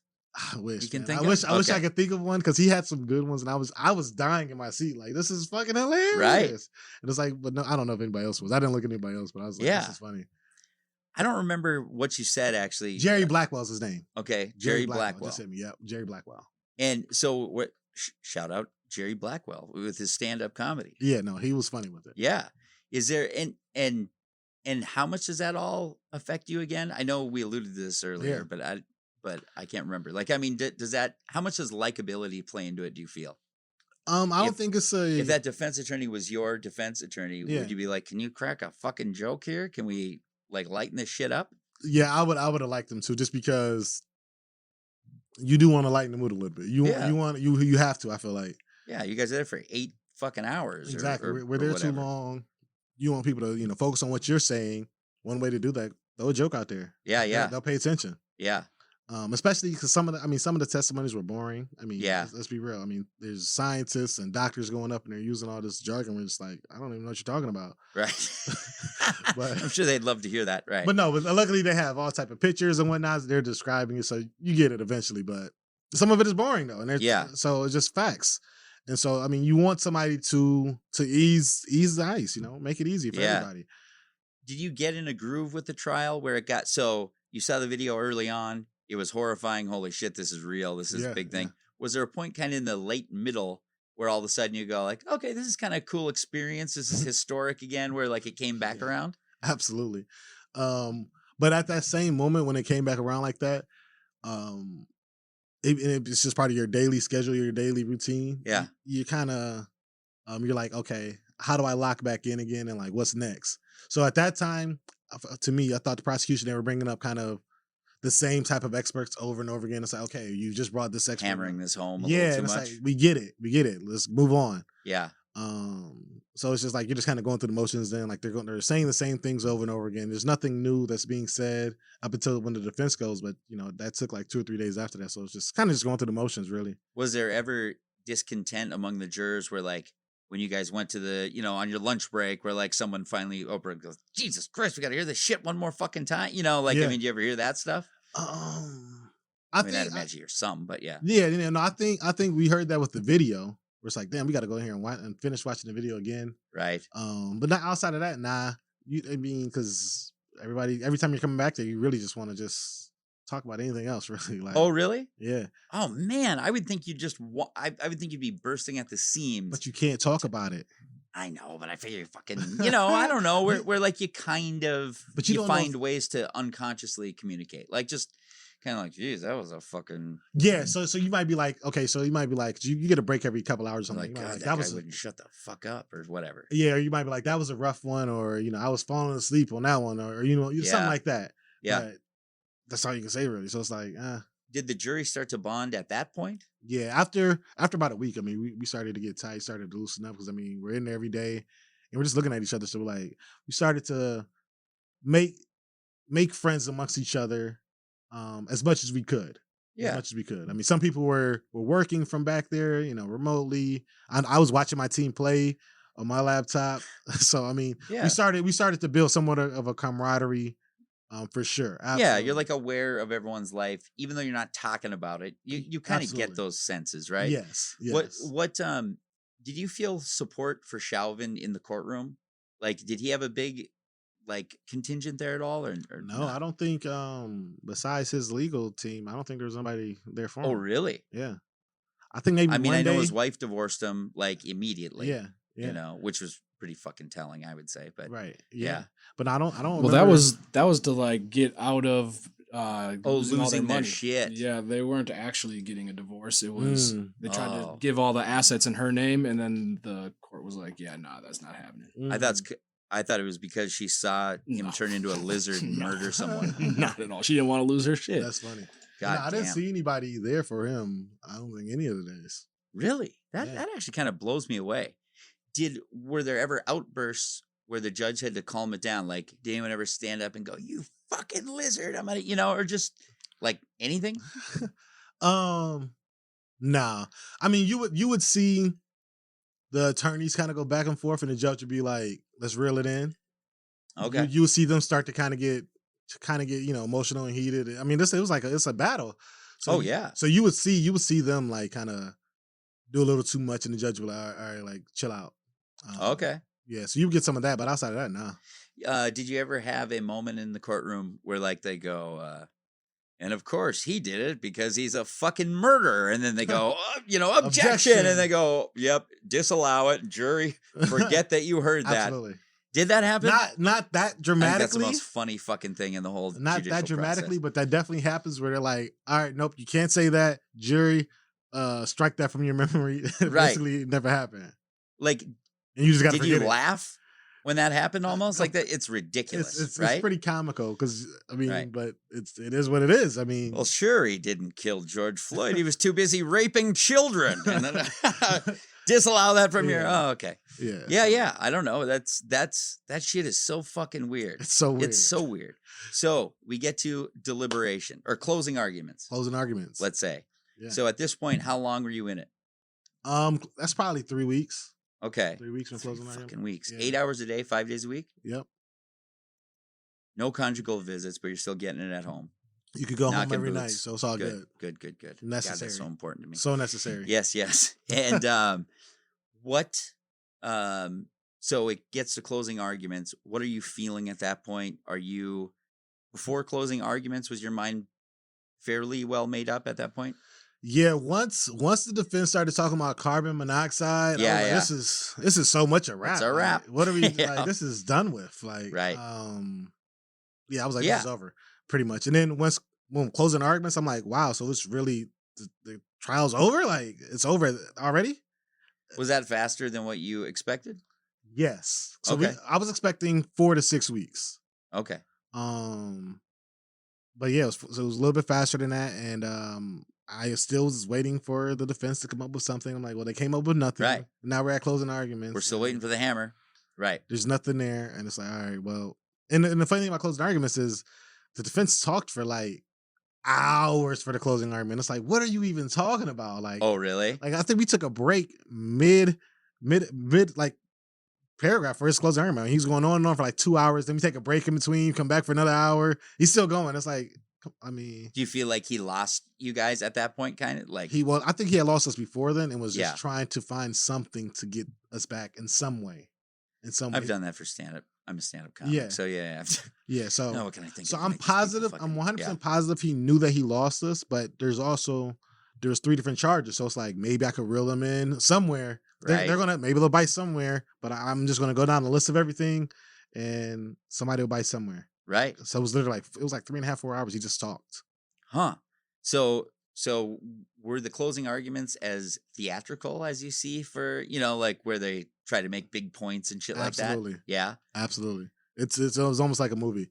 I know for the prosecution, they were like, they had the guy Blackwell up again, and like I said, he throws a few jokes out there. He just talks in a way where he's going to try to paint a picture, I guess. Yeah. And he has these key words that he's trying to use, and all these different key things. Where it's like, okay, this is something that this is a script, Yeah. and then you're just following your script. Did it make you interested in the legal process in a sense? Absolutely. Like where it's like you kind of see what they're trying to do. That must be Yeah. weird to kind of sense that. Yeah, no, it is. I mean, it's not weird. It's actually kind of cool just because you see it on TV so often. It's like, well, what angle are they going with it? What are they trying to do here? And then to see it in person, it just flips the script completely, and it's like, wow, like this is it's pretty similar to how it is on TV. How about eye contact? Like, were there ever issues with? Because I've heard this as a thing. Yeah. The victim's family staring at the jurors, for instance, to try to get feel that Yeah. responsibility, or even the defense or the defendant or whatever. Were there ever issues with that where you feel like, boy, this dude's eyeballing me a lot, Yeah, or you whatever? do. Yeah, you do. You got that. You get that a lot, especially with the attorneys. They look right over at you, look you dead in your eye. The witnesses, not so much. When they're testifying, they might look over if they've been through this a couple of times. They might look over at the jurors, but most of them just talk directly to the attorney and don't even acknowledge the jury. Right. Do the attorneys always have, because there's usually multiple attorneys at a table, which I Right. never really, I mean, I get it to some Yeah. degree, but is there always one or two guys assigned to watching the jury? Did you feel? I don't think so. Okay. I don't think so. So the ones that were sitting on the side, they really wouldn't look at us. Okay. It was just whoever was speaking at that time, they would definitely look at us. But then we also, in the courtroom, there's a table for media, and they would be eyeing us down nonstop. Oh, okay. They wouldn't stop looking at me. It was almost uncomfortable. It was like, yo, like stop looking at me Right. so hard. Like they're looking up and above. They're standing up, sitting down, twisting their heads around, trying to see all the jurors' reactions to everything. And it's just like, all right, y'all gotta relax. Yeah. What's the biggest pair of tits you ever saw in your life? I've hear? seen Here? pretty big. Really? Yeah, I've seen pretty big. I don't know the size, but I always like to ask. fairly How about the big. biggest set in the courtroom? That's a good one. There was I don't know if It's there was important for anybody my that's audience to know no. this. This is I don't know if there's anybody super large. I think one of the alternates might have had the biggest set. Yeah. Thank you for your candor. Yeah, no, I don't care. What so closing arguments are done. It's Yes. time to deliberate. Yes. You guys get sequestered for that for the first time. Yes. So we go to a hotel. Do you get a speech from the judge before that? Yes. So he goes over all the rules, basically saying these are the charges. This is what I need from you with these charges. Come to the conclusion however you do. Does he remind you what's at stake? In a sense, like to No, he just says these. Yeah. He literally You've been just sitting there says for 3 fucking weeks, right? Yeah. So he keeps it very very simple. Just says these are the rules laid out. Follow these rules directly. Don't do too much. Just follow them directly, and let me know if you have a question. Give me a call. Otherwise, see you when you get back. Right. So where did you get sent to? Did you show up with a bag pack that day or whatever? Yeah, Like they tell you? Yeah. So you Because you don't know how long you're going to be sequestered because you could no idea for days, right? We have no idea. And what's funny, so after the closing argument, that was a Thursday. We actually got the Friday off because they didn't want to sequester us over the weekend. Okay. Thank you. Thank God. Yeah. You did. I needed that weekend. You did knock boots. I had a blast that weekend. Yeah. before we got sequestered, because you had no idea how long we would be. Oh, really? Yeah. So like you felt the need to live it up a little bit? Yeah, definitely. Right. So we come in that Monday. You come with basically a suitcase. You might be there for a day. You might be there for 2 weeks. Mm-hmm. You just come in a suitcase full of stuff for however long you need. So I think I brought at least a week and a half's worth of stuff. Were you thinking going into that? So when you're packing your bag going in, going like, this motherfucker and this motherfucker, they're going to be hard to convince. Like, I know what this is. Like, this is going to take a while or whatever. Were you, what was your feeling going into that? So at that point, I was so unsure still. I'll say this. I was thinking it should be a 1-day thing, but I was prepared for the long haul just because I still hadn't, I didn't feel like I had known everybody enough and got to know them just enough where it's like I can really get a true feeling on them. Like it's like I have a kind of a surface feeling, but it's like we could get in this room and everything could switch. Did you have certain people picked out where like you're like that dude and that chick or whatever, they're gonna be tough sell? The white people. Of course. But no. Of course. I mean, for real. But I mean, although the black African dudes, they can be severe kind of guys that. Like they can come from absolutely. hardship. They might not be super sympathetic. Absolutely. Right. Absolutely. But no, there's maybe two. For the most part, I figured everybody was coming in on the same page. Oh, really? Yeah. Okay. Yeah, I really did, just because I didn't feel like there was nothing. I didn't feel like there was nothing anybody could say that would be the opposite of just guilty. When you guys went into the room, so you guys all, I'd imagine, gather around a table or something like that. Yeah. What's the first thing that someone said? Like, okay, Yeah. who fucking thinks that or you know what I mean? Like, is there some energy, like a certain energy among the jurors or? Yeah. I think when we first walk in, we have a seat. I think everybody's just like, okay, we can finally talk about this now. Let's just get to talking. Okay. Because everybody's just, they have diarrhea of the mouth because they're like, we haven't said shit for so long. We just want to get all these thoughts out. Was that an awesome feeling, kind of? It kind of was. It was very relieving. Like, just finally, we could just talk. And we just talk uncannily, just say whatever. Because it's the first time you can connect on this stuff that you've been taking in. So it must have been like exhilarating, in a way, right? And not only that, we were able to actually find out each other's names now. We didn't even know each other's names. Fucking names? Yeah, I didn't know that. Yeah. Okay. So we didn't even know each other's names up to now. So we're like, okay, we can finally learn each other's names. Let's take off these masks. And you can probably have sex with the other jurors too. We if we were there for longer, they might have got to that. Who knows? I don't know. Right. I mean, I actually, part of my travel pack, 2 weeks, remember, I'm prepared to be there for 2 weeks, a week and all. You did not bring some condoms. He brought some lamb skins. You did not. Or sheep skins, sorry. I had a packet that was ready for the weekend. If we were going to be on the weekend, I was going to have a good weekend. We'll say that. I know that you did an important thing, but I'm going to diagnose you as a sex addict right here. Yeah. You say, I got to go convict this guy of murder and go fuck some bitches. And it might turn me on. Well, let's say this. I didn't necessarily need to have sex, but if it was going to happen, I was going to be ready. Good man. I mean, and I mean, I had opportunities. I'm wearing a condom right now. Did they do like bag searches to get like when you got there, or were they not worried about anything? Nah, bring whatever you want in your bag. I mean, I had beers. Liquor. That's exactly what I was gonna ask. I had beer and I think I had a bottle. I had all kind of stuff, so I had everything ready. Massage oils, all type of stuff, candles. Yeah. Absolutely. Yeah. What? So the original energy. How many people were right away like guilt? Like, I mean, did you guys feel a big need to flesh it out before the first vote? Yeah, I say, was there like a big initial vote that went on? There was nothing. So early on, when we first got in, it was just like a bunch of people just talking. Nobody was saying, just conversation. Yeah, right. Yeah. So then, we decided to get some organization, and that's when we voted on a 4-person. And so we chose my guy Tyler as the 4-person, and from there, that's when we said, okay, let's choose to vote on one of these things and actually have a constructive conversation instead of just everybody just talking. And that's after what, like 2 hours or something like that? Or? No, not even. Maybe 30, 45 minutes, something like that. Okay. And also, by the way, this is Monday evening.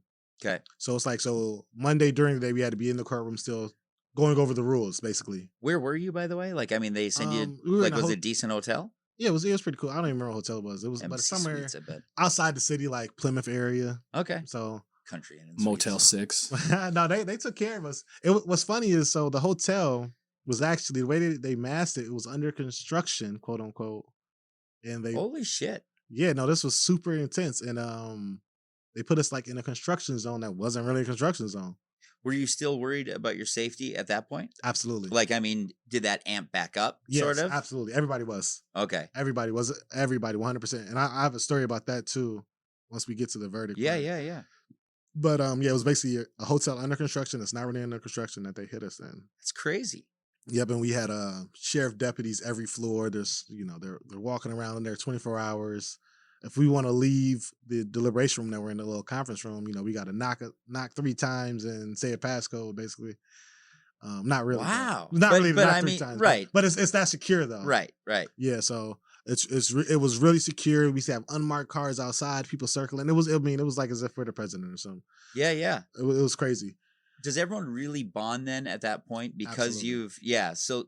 So then there's a little bit of a family vibe. Absolutely. Yeah. Absolutely. Okay. So we fill out name tags or whatever, which somebody decided to do. So we're learning everyone's names. We got a 4-person now. And we're just like, let's go ahead and take a vote on the manslaughter. Let's do manslaughter. That seems like an easy one. Yeah. And we all agreed on that, no problem. Oh, really? Yeah. Okay. Yeah. So that came back. We all voted guilty, and it was like no one cool. waffled at all. Just not at truly all. Okay. Just boom, knocked it out. And then we were like, we were going to vote for the next charge, which was I think we went from manslaughter to straight to, I think we did 3rd degree first. And we said, well, let's pause right there. Because it was in the evening, so let's eat dinner. Let's just come back to it tomorrow. I mean, we don't need to rush or whatever. Right. Because more discussions come up. People get this party on a little bit. Yeah, let's chill a little bit. So yeah, we took our time on that one. Ate, chilled out, and just ate at the hotel. I'm sure, yeah, just with each other, kind of. Yeah, we just stayed in that same room. So that's another thing. So once we were in the room, we had to pretty much stay in the room all day. Okay. Until the evening, really, until we were done for the day. Right. So. Okay. So so we just stayed in there, ate, kicked it for a minute, and then we're like, all right, let's just go ahead and go. And so we retired to our rooms after we ate or whatever. But it was pretty uneventful night. Okay. Yeah. You didn't get any pussy? Nah, I didn't get nothing, man. Jesus Christ, man. I mean, everybody was tired that first day. Maybe, like I said, I hope you at least masturbated. The first night, no. God damn. First night, nah, I know. Slipping. I know, man. I'm super slipping. It was like, I wanted to have a focused mind in the morning. You're like a boxer. Yeah. Yeah. I'm ready. What? So 2nd day, you wake up. Yep. And you get after charge, 3rd degree. Yeah. So the 2nd day, we get in, we do breakfast, and we just go right after it. Everybody's kind of reviewed their notes. They have all these fresh ideas. Everyone took notes for the most part, would you say? Everybody took notes. Really? Everybody took a lot of notes. What kind of notes? Like, what kind of notes did you take? Just any fact that occurred to you that was a big deal, sort of, I guess? Yeah, whatever. So whenever somebody's testifying, whatever, and they're talking, you're just writing down whatever seems like pertinent to you. Why'd you do that? Like, did other people start to do it and then you just feel obligated? Or is that something you would have done anyway, do you think? I forget a lot of stuff. I forget everything. Yeah. So, I mean, I was like, well, I'm going to write stuff down because I'm going to forget everything. If this lasts 4 weeks, I'm going to forget I'm going to forget every week but the 4th week by the time it's all said and done. Oh, you got to think about your conjugal visits. Yeah, exactly. Yeah, it's hard to keep that in your head. So I mean, I was writing stuff down. And I mean, like I said, you have all these doctors and scientists. They have all these diagrams and stuff like that where it's like breaking down this and that.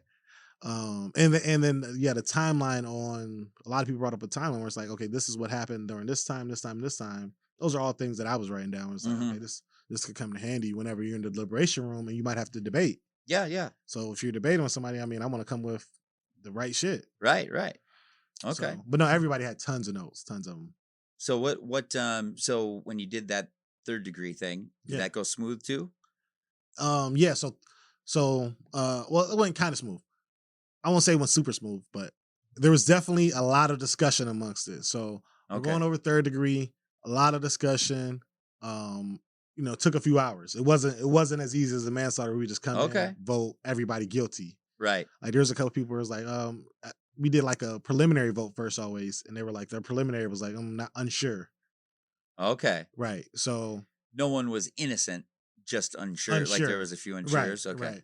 And so we started going around the room and kind of discussing it, and we started discussing it, going over the evidence again. So we get basically a flash drive of all the evidence on it. So we're going over the evidence again. People are stating, their reasoning as to why they think he might be guilty or whatever. And we finally come to a conclusion once one of the jurors brings up the idea of maybe it's not all of what Derek Chauvin did, but what he didn't do as well. So in terms of, okay, say this guy, he's clearly in distress. Mm-hmm. Right. He's in distress and he's unconscious. Didn't give aid to someone. Exactly. Right. So he's in distress, unconscious, then dead. At some point, nobody, there's no aid, there's no anything. Right. So, something should have happened at that point. That qualifies for a third degree murder, basically. Right. And the way it qualified was, the police, the Minneapolis police they're trained on these different things for those situations. And their motto is, if you're in our custody, you're in our care, where we're supposed to care for you regardless. Right. And the fact that nothing was done, that kind of slammed the door on, okay, so whatever those people that were unsure, whatever they're voting uninsured for, does this not solidify? He just sat there with his little black gloves and fucking sat on him. He sits there as this man is distressed, unconscious, and now dead. Right. What do you do? Something should be happening. Right. So then you guys got third degree. Yeah. So then when it goes to first degree, right? Second degree. Second degree. Yeah, that's right. It wasn't premeditated. So second degree murder, were you thinking like, fuck, we're going to have to go through another goddamn 10 hours of this shit? I kind of thought so, but it was like everybody already said their thoughts, because we had maybe went around for like 2.5, 3 hours. Mm-hmm. So it was like, there's nothing more to say. On the third degree, kind of? Right. So it was like, what more do we have to say? Like, this clearly fits for second degree for sure. Right. How much do you feel the peer pressure in that room at that point? Like, for the people who are unsure, do you, first of all, how many of them were there? Were there 3 or 2? Well, so I think it was like 2. I think it was only like 2, if I remember right. Do you almost pity them? Because it's like at a certain point, I'd imagine everyone's like, okay, let's fucking get this shit done. This is over, right? Me. I'm the one in the room saying that. Like, really? Yes. Absolutely. I was going to ask you what your role was. That was my role. So my role was, I was the dick, right? But it wasn't. Right. I say stuff in a nice way. It's like reality. It is reality. Yeah. You're just. So it's like, so when we're kind of debating this third degree and we're going over stuff. Yeah. And it's like, at some point we're going over the same things over and over again. It's like, why are we still discussing this? Let's vote again. Right. And so the way we're voting is everybody just write down what they think on a piece of paper, and we all hand it to the foreperson. So it's kind of anonymous whenever he reads it off. And the people that were unsure weren't necessarily saying, we figured they weren't saying, hey, no, I'm the one that voted unsure. Right. Okay. So they're okay. So the way it was, you write it down or whatever. So yeah. You didn't know, okay. Well, but once we go around the room and we're debating, it's clear who's unsure because they're debating the other side. Okay. But they never necessarily say, hey, no, it's me. Right. So I'm like, we're debating these things with somebody that's not even coming forward. Let's just vote again. And whoever the fuck is saying this, like, you gotta speak up. Right. Like you have to stand on what you're saying. You have to speak up and speak your mind. And if not, what are we doing? Right. So I'm that guy. Like, no, let's forget all this talking. Like, let's get to another vote. Let's vote again and let's figure this out. Yeah. So I was that guy pressuring everybody to hurry up. Like, so you pressured it or whatever. It went around again. Everyone just went with it because the scary black man's yelling at everybody. Well, no, it still took about another hour after that. Okay. But eventually we got it done. And then by the secondary, it was like everybody already said everything. We went through all the evidence. Like, there's nothing, nobody brought out anything that was debunking to anything. Like, there's nothing that anybody mentioned that was like, okay, we need to really evaluate this second degree. Like, no, it's already fitting. We've already come to terms on, no, this fits second degree. Okay. And there's nothing to discuss at that point. So you guys turned it in. Yeah. It happens. What is that feeling like immediately when it's like I mean, did everything just shift like just immediately? Like, Did okay, whatever. When we first got done, it was maybe it was still early in the day on that day, so it was still pretty early, and we were like, let's just not even turn it in yet. Let's just take a second and just chill. They know I had drinks. Like, let's crack some beers, those things. Right. Let's just relax for a minute before we turn it in. And we were like, let's actually turn it in tomorrow morning. That was our initial plan. Like, let's turn it in tomorrow morning. And let's just party tonight. I feel that way too. Let's just wait, because I mean, we expected our lives to change and stuff like that after we turned it in. So we're like, let's just wait till tomorrow morning, turn it in. And then I guess somebody was like, no, let's turn it in now, and just tell the judge, let's wait till tomorrow to announce it though. So we get it turned in. We're chilling, we're drinking, kicking it. Everybody just having regular conversations now. Yeah. Talking about your lives. Yes, 100%. We're literally just finally just relaxing completely. Everybody's in great spirits. And really, the spirits were high. Very high. There wasn't this feeling of like, we just condemned a man. Not because yet. You felt, okay. Not yet. Okay. Everybody was really just having regular conversations, and everybody was just really excited to just have a moment of normalcy. Right. Get back to our lives. Yeah, that's just really what it was. Right. And then maybe an hour later, the one of the sheriff deputies comes in like in a panic, like, we got to go right now. And he's like, pack your bags, we got to go right now. We have to get downtown right now. Everybody hurry up. Like, ASAP. But we're drunk. Right, y'all are whatever, turned up in we're chilling. Deliberation room. We're chilling. Like, we're like, huh? So, but we're somewhat panicking. Like, well, I mean, what's the rush? Like, what happened? Like, is there? Don't we have any control here or whatever? Yeah, but right. I mean, not only any control, but it's like, you're not telling us what's going on necessarily. And it's like, is it something dangerous going on? Like, are we in harm's way or something? Oh, okay. And there's like, no, just hurry up. We gotta go. And we really don't know what's going on. We're all like, we're dressed like in sweats and stuff like that. We're going into the car room, like, we're in sweats, we're in shorts, we're in flip flops, and just like, grab your stuff as quick as you can, get to the cars. We have to get out of here. And so we start heading downtown, and the traffic is crazy. Which I later found out the traffic was crazy because of people rushing downtown because they heard the verdict was coming out. Okay. I actually remember hearing that the verdict's coming out. I mean, it was it was super intense. So that's why we had to actually rush, is because somehow it leaked that the verdict had been turned in.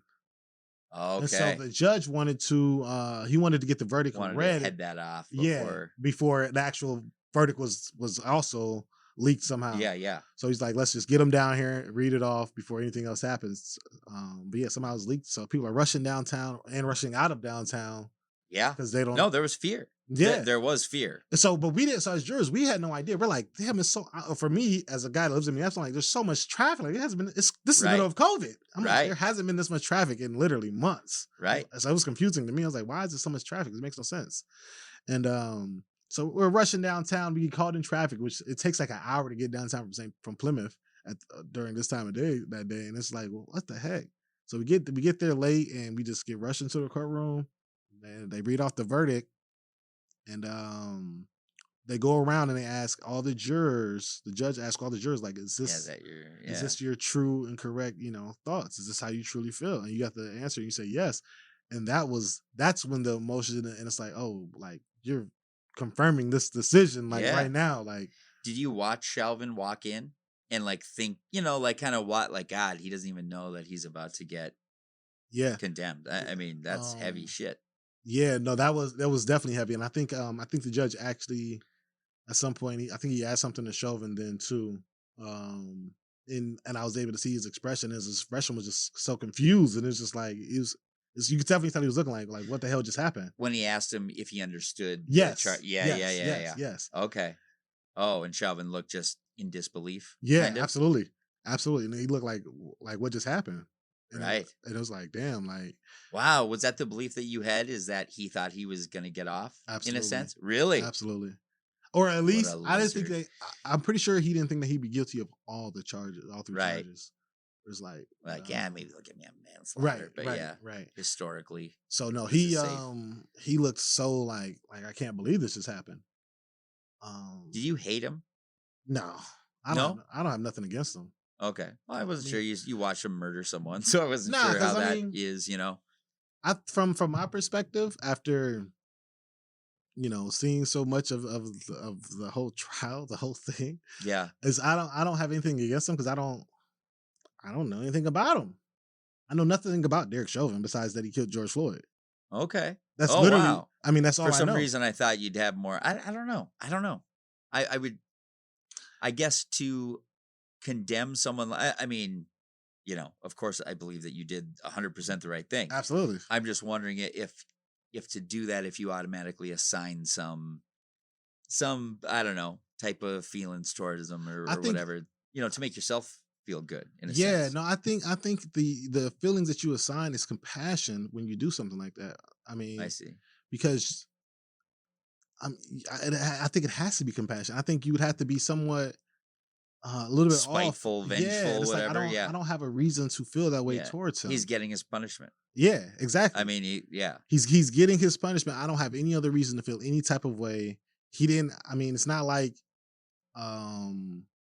he was just he got. It's not like he took the stand and was like, no, I hated this man from the beginning. Right. I mean, I don't know anything about that. I don't know. Yeah. Do you feel like the rest of the jury felt the same way about the proceedings as you did, kind of? Like, I think mean, so. yeah. I think Okay. so. When you guys talked, it was all kind of in lockstep for the most part. Yeah, I think so. And I mean, even as like I said, after we read the verdict and we were leaving out of the courtroom, and people were breaking down crying. Just Oh, flat really? Out. Just flat out, just falling down crying. The jurors or Jurors. the jurors were okay. Absolutely. Because I mean, for real, what a super heavy experience. Yeah. What a super heavy experience. No, it is. But like I said, I don't think any of us hate him or anything like that. 'Cause like I Right. said, we literally know nothing about him. Do you feel bonded to George Floyd and his legacy? Yeah, I mean, you're a real part of it. You're a real Right. significant part of it. right. I mean, I started to feel that bond throughout the trial just because there was a lot of similarities throughout his life. Like, so he attended a college in South Florida at one point. The school that he attended was miles from the school that I attended in South Right. Florida. Like, Well, there's I bet just they would have liked to figure that out before the trial. right. Who knew? Right. Right. It You was might just, identify with this shit, right? I mean, and the fact that, I mean, he's a larger guy. I'm a larger guy. Like, there's similarities where it's just Yeah. like this hits close to home for me, Yeah. just completely. So I started to feel that bond already prior to it ever ending.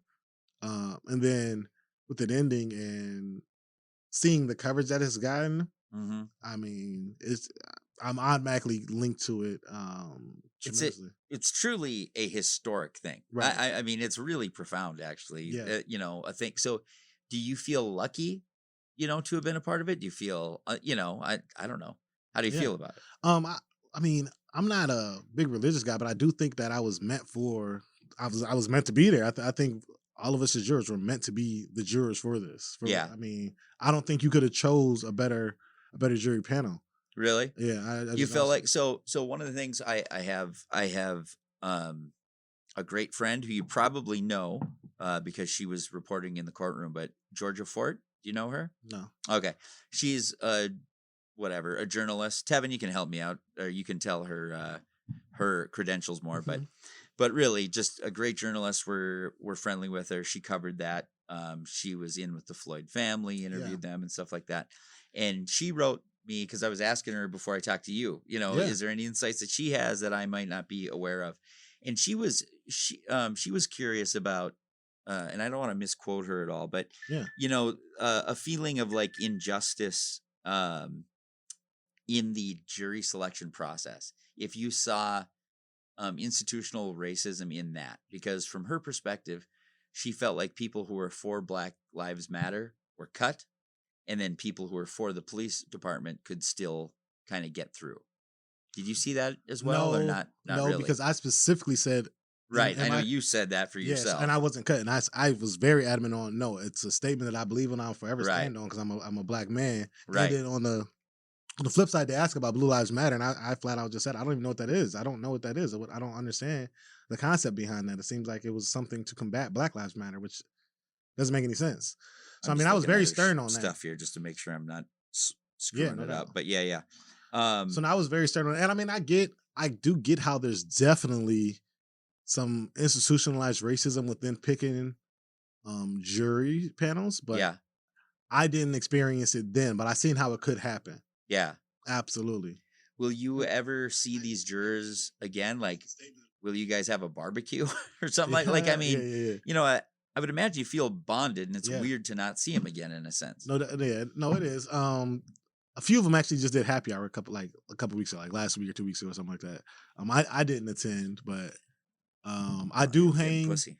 No, yeah, I missed out on that one. I might have been too turned for them, but no, I hang with a couple of them here and there. I actually just got the number for one of them just yesterday, and I was like, I want to hit him up, see if he wants to go get some drinks or whatever. But there's cliques within the jury team, Sure. just as with anything. Yeah. So, and there was such a wide range of ages, Okay, and backgrounds within it. So, people hang with like people. So a few of them hang consistently, and a couple others, it's pockets. Did you meet the Floyd family at all, or do you feel like a desire to meet them in a sense? Yeah, because you shared a really, Yeah, I mean, I haven't met them in person, but I have had a phone call with one of the brothers. Really? Yeah. How did that come about? So when I first came public with my name, I just was like, in my interview, I was like, I would love to speak with them, just to send my condolences and stuff like that, and just have a conversation. Of course. No, and of course. They basically just called me one day. One of the brothers just called me, and he was just like, keep doing what you're doing. We appreciate everything you did.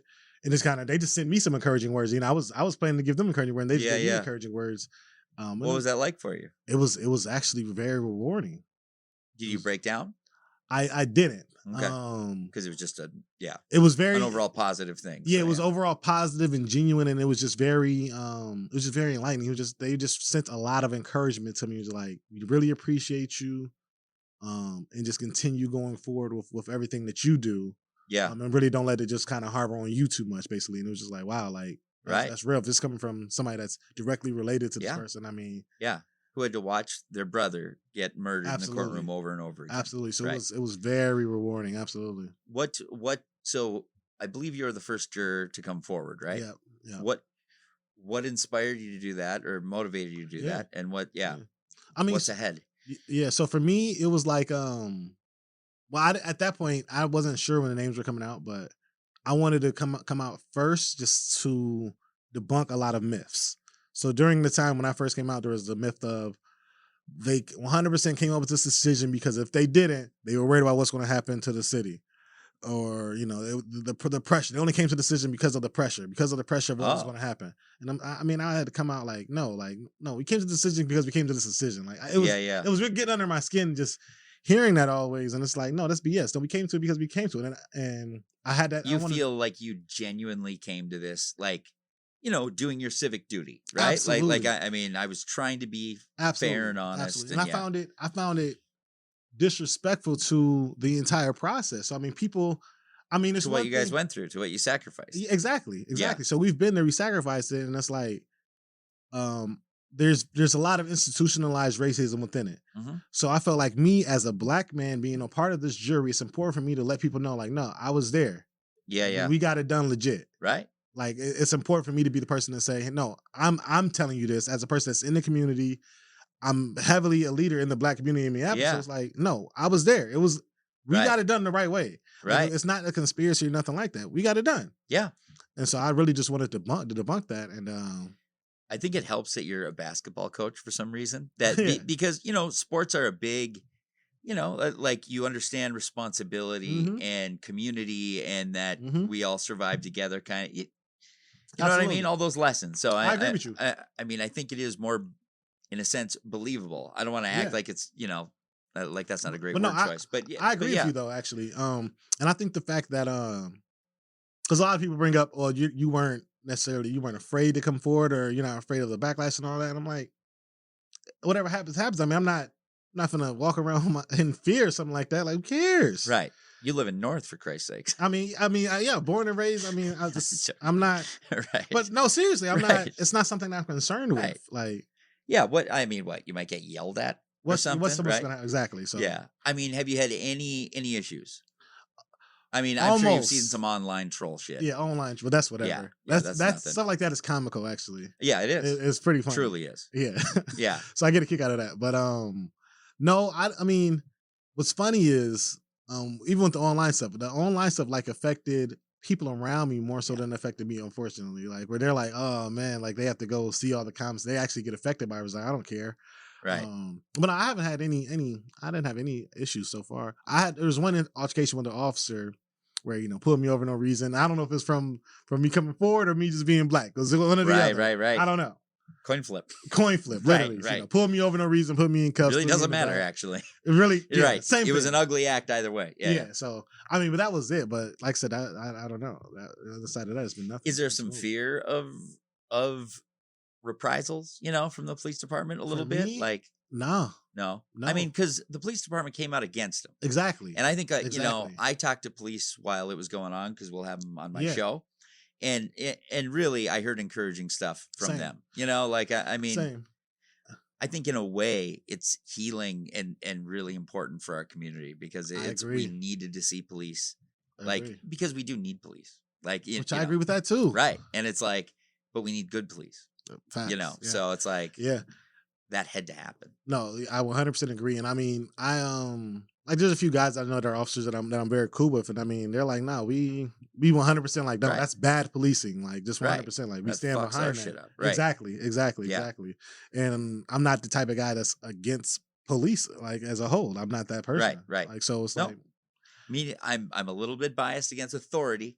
Yes. But we have many police on the show that I fucking love that are great guys and all that. So, I mean, I know they're out there, right? They definitely I've just had too many run-ins with the fucking shitballs. But, Tevin, is there anything that we're missing from the audience questions? Yeah, we can go through these, I know we're running long, but we should, let's try to get through them. Real quick. We had so many people ask you. Yeah. Some of these I'm pretty sure are Derek Chauvin burner accounts that he's got. Oh, there's a lot of them set up. There's a lot of them. There's a lot of them that's probably saying, "Oh, I was called a racist a lot of times when I came forward." It was the craziest thing ever. But Luke Pearson wants to know, how do you feel about the state releasing the identities of all the jurors? Was that something you were worried about at all? I personally wasn't worried about it, but I was worried for those that want to live like a private lifestyle. So there's a handful of the jurors that they're very quiet people, very reserved. They don't want to be bothered. And to see that they have to now become somewhat of a public figure, even though they never in their life could ever imagine being in the public, I feel like that's kind of stressful for them. So I felt for them, but for me, it was fine. But there's definitely some people that were stressing about it and were really like worried about when the names will be released and what are they going to do once they're released. Yeah. Melanie Hansen wants to asked a couple questions you kind of touched on earlier. Again, kind of about the backlash of names being released, as well as asking about if you knew anything about the trial ahead of time and kind of if you knew anybody. And did you know anybody in law enforcement? Before you went in? So not directly direct friends in law enforcement, but my cousin is he's a CO. So I mean cop. Yeah. So he's a CO. Right. My grandfather, who's now passed, he was actually a cop. Okay. So yeah. A couple. That bodes really. Terry Maxon Rooney had a couple questions, kind of that we covered as I know well. Terry. Also asked about the releasing of the juror names. And then let me read some of the haters. Chris Nehart wants to know, or says that George Floyd died from a fentanyl overdose. And then Aaron Miller wants to know. And then John Powers had a funny response. Wants to know, how could you guys find this man guilty? He was just a cop dealing with a career criminal.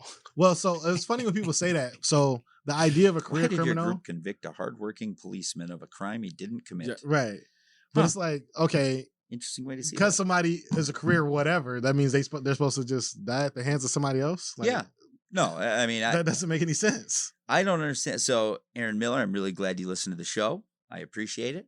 But I really can't believe that a sane person or that a feeling person can see that video and see someone who's not doing anything wrong. It's so hard for me to get my head around that. Yeah, it doesn't make any sense. And then, like I said, when people say the overdose, he was like being very passive. He was calling for his mom. He was like passive. He was begging them not to hurt him. And then at one point, he's unconscious. There's not a threat. He's unconscious at one point. There's literally nothing he can do because he's not conscious. What's the point of still staying there? So he stays. So I mean, Chauvin stays on top of this guy while he's unconscious and dies until the paramedics come. I want to give Sean Powers a little Yeah. shout out here because Chris Neihart wrote George Floyd died from a fentanyl overdose, and Sean Powers wrote George Floyd died from a due process overdose. Chauvin is in jail because he tried to substitute his knee for Narcan. So yeah, and you're here because you're a career con man turned politician. Oh, there's a politician, I guess. Chris Neihart. Hey, that's funny. That's interesting. That's always a funny one too. I'm gonna check I had some on my page too, really quick. So I'll just look at those. But no, like I said, for me, it's always funny hearing the crazy negative comments because they don't make sense. Yeah, I mean, I gotta say, I came away from you extremely, I truly didn't have a bias coming into it. Like I was joking about that shit in the beginning, but and I assumed, like I meant everything I said, I guess, as far as I would assume you'd have some bias and stuff. But really, hearing you talk about it, truly believe your intentions, I guess. No, for sure. And I mean, and this is one thing when you're on a jury, everybody has biases based on life. Yes. Everybody in the whole world. Like, it's not wrong. I hate black people. No, understandable. I hate bald people. But everybody has biases. The only question is, can you put your biases aside and field the evidence and make a decision without those biases? Biases aside. That's all it comes down to. But everybody has biases. That's what makes a jury. That's the point of a jury. Is you're taking people from different walks of life with different lifestyles and different perceptions of life, and you're bringing them together to make a decision. You want to have a variety of biases on a jury. Therefore, you get a variety of people. You get a variety of different backgrounds.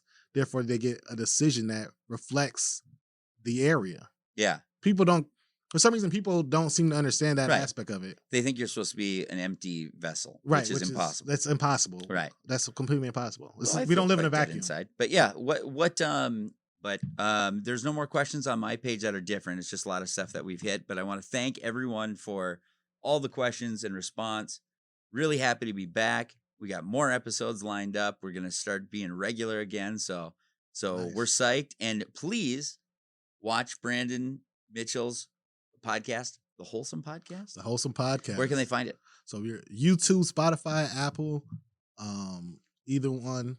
The Wholesome Podcast. Like I said, it's a dating relationship podcast. Sunday releases. Every Sunday we're dropping something. So I've only watched one episode, but it was really funny. So that's why I was thrilled that he was a normal person. Absolutely. And because you never know when someone brings you their Absolutely. Podcast. Yeah. So it's like, I was like, oh shit, this is actually really funny. They do a good job. Yeah. So it's like, oh, and you're a juror. You should be on my podcast. So yeah, man. And if you ever want me on yours, I'd love to do it too. We're definitely gonna bring you through. All right, man. So yeah. So thanks everyone for tuning in.